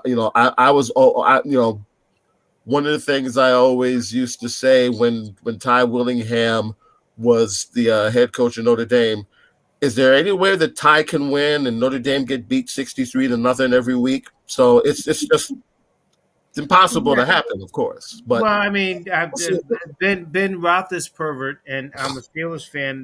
I'm not a fan of Roethlisberger. People could take it for what it is. I guess to the both of you, I'm not trying to hold you guys. We have a colleague that the two of you know that I know, that doesn't think that just to put it bluntly, doesn't think the HBCUs are doing enough to promote themselves. Now, facilities and different things like that, Mike, I don't know, and I know you got to go, but that's not the whole part of it. Like come on now, no HB. You're gonna tell me all the talent last year and nobody gets drafted? Not at HBCU, and now you got even more talent this year. Wide receivers, corners, you both seen them. Quarterbacks, they don't get drafted this year. Something has to be done. And this particular person is like, well, they don't have the facilities. They're not making it known and this and that. And like, well, no, that's not. That might be a portion of it. But guess what? NFL wants their PWIs. PWIs. And so these kids are not getting drafted, or they're on the practice squad, or they're playing in some other league, or they're whatever the case may be. And I just don't buy that, Michael T. I just don't buy it. You're not gonna convince me that these kids cannot play at the highest level and should be drafted in these rounds. Like I don't buy that at all. Well, I'll say this: whoever said that, they probably believe that South Dakota is the best beach in America. There you go. And Wisconsin has the best band. Ooh. Yeah. Hey, I tell you what, they have some of the best bands. That's not believe. That's no. I'm joking. Yeah. Well, it's the funniest. It's one of those things where if you tell the lie loud enough and long enough, people start to believe it. I'll use myself as believing it too. The people that might start believing it. Sure. Well, here's the thing. And this guy is black, as you. I mean, we can talk off there. That's just incidental contact, basically, in regards to that, unfortunately. But growing up, I bought into the whole thing about the history of the Negro Leagues was scattered, that it wasn't, they didn't do as much and what have you. As I got older, I found that, they played night ball way before the major leagues. They came up with so many other innovations long before Major League Baseball did and everything. And most importantly, now there are books, there's videos, there's all sorts of information that has been there for years. Now, I guess it's cool that Major League Baseball came off of its high horse and is now acknowledging the Negro Leagues. Not that they needed it, but that's another 2-hour conversation in and of itself. We live in an information society now, and the fact that people feel emboldened to be ignorant to some of them information is annoying as hell. Bless them. Yeah, because we can't sure dress them. That's for sure. And the thing is too, for as you mentioned, Tony, with baseball, all the great black talent. I mean, you can't get to Ernie Banks. Ernie Banks to me is the greatest player that never won in the history of baseball, in my opinion. right? And so, but for every Ernie Banks, you got a Reggie Jackson that actually won. Somebody was on the shoulders of somebody when there, and baseball lived off those shoulders, and it's the same thing in the NFL. And for people to say that it's all on the HBCUs in terms of the reasons why kids are not getting drafted, I just think is very disheartening and Well, disingenuous. it Pretty goes along, disillusioned. yeah, it goes along with the history in the sense of, it was our fault that we were slaves. It was our fault that we weren't, indoctrinated into society. It is always funny that the oppressed is always blamed for their own oppression at times. And Can we pass the collection plate for Mr. Tony McClain for saying that? Thank you, sir. I mean, it's sad, but see, it's in every aspect though, whether it's sports, whether it's entertainment, whether it's Everyday politics. Yeah, I mean, it's and that's sort of the sad part about it. But one of and this is going to be truly, this is going to be my final word. Right. One of the things that I do every year, I make it a point to watch a movie called The Black Press: Soldiers Without Guns. I would implore any black media person to sit down and watch that, because it basically reminds me of why all of us are here, why Mike does what he does, why LA does what he does, why I do what I do. And there's sometimes I think we just sort of have to be reminded of that while we're doing it. And look, it's tough because you get tired of just not so much fighting, but you get so tired of just having to defend yourself all the time after a while. And I think too, the bottom line is the final word is that Michael's younger than us, but Michael has a vision, right? So he can love sports, but he can understand the racism and the injustices that take place. We need more Mike Pattons. Number one, we need more Mike Pattons speaking truth to everything that's going on. That's the most important part on his side. And then we need you to make sure that people understand the history of what's going on, because it's not a sports thing. It's a societal thing. It's not just what we do in sports, but it's a societal thing. So Mike's got uh, uh, he's got a battle on this because he have a child. So he's trying to teach him, teach his daughter and everything, and make sure that understanding is there. And he's speaking truth to power. And then you're doing the same thing. And I think we need more of that. There's those gaps. We need to bring those gaps together, because at the end of the day, like I said, if I got someone that I know that's black that's saying, well, HBCUs, facilities and LA, I don't mean to cut you short, but you know what? We can't save everybody. yeah. We can't. I mean, as much as we would like to, we can't. And most importantly, you cannot save anybody that does not want to be saved. And I'm not talking about in the biblical sense. I'm talking about there's some people who wallow in their ignorance of certain things. And in many ways, that's worse than anything that any white supremacist can do. Mm. Yeah, Amen to and, that. we're not talking about Russell Westhaven either. Mm-hmm. Know what I'm talking about. Yep, absolutely. Mike Patton. LA, can we go see our families now, please? Yep, I'm about to do Mike Patton, Tony Seaback.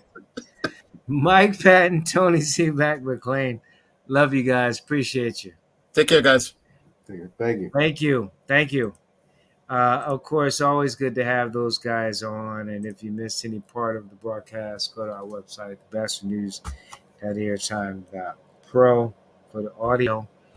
If you have the video side, you can go to on the Fire Stick at Big Mind Entertainment on IBM TV with Roku.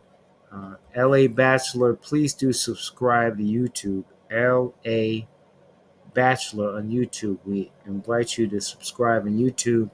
And of course, the audio version at LABatchelor40 at gmail.com. Enjoy. We will talk with you very, very, very soon. Thank you so much.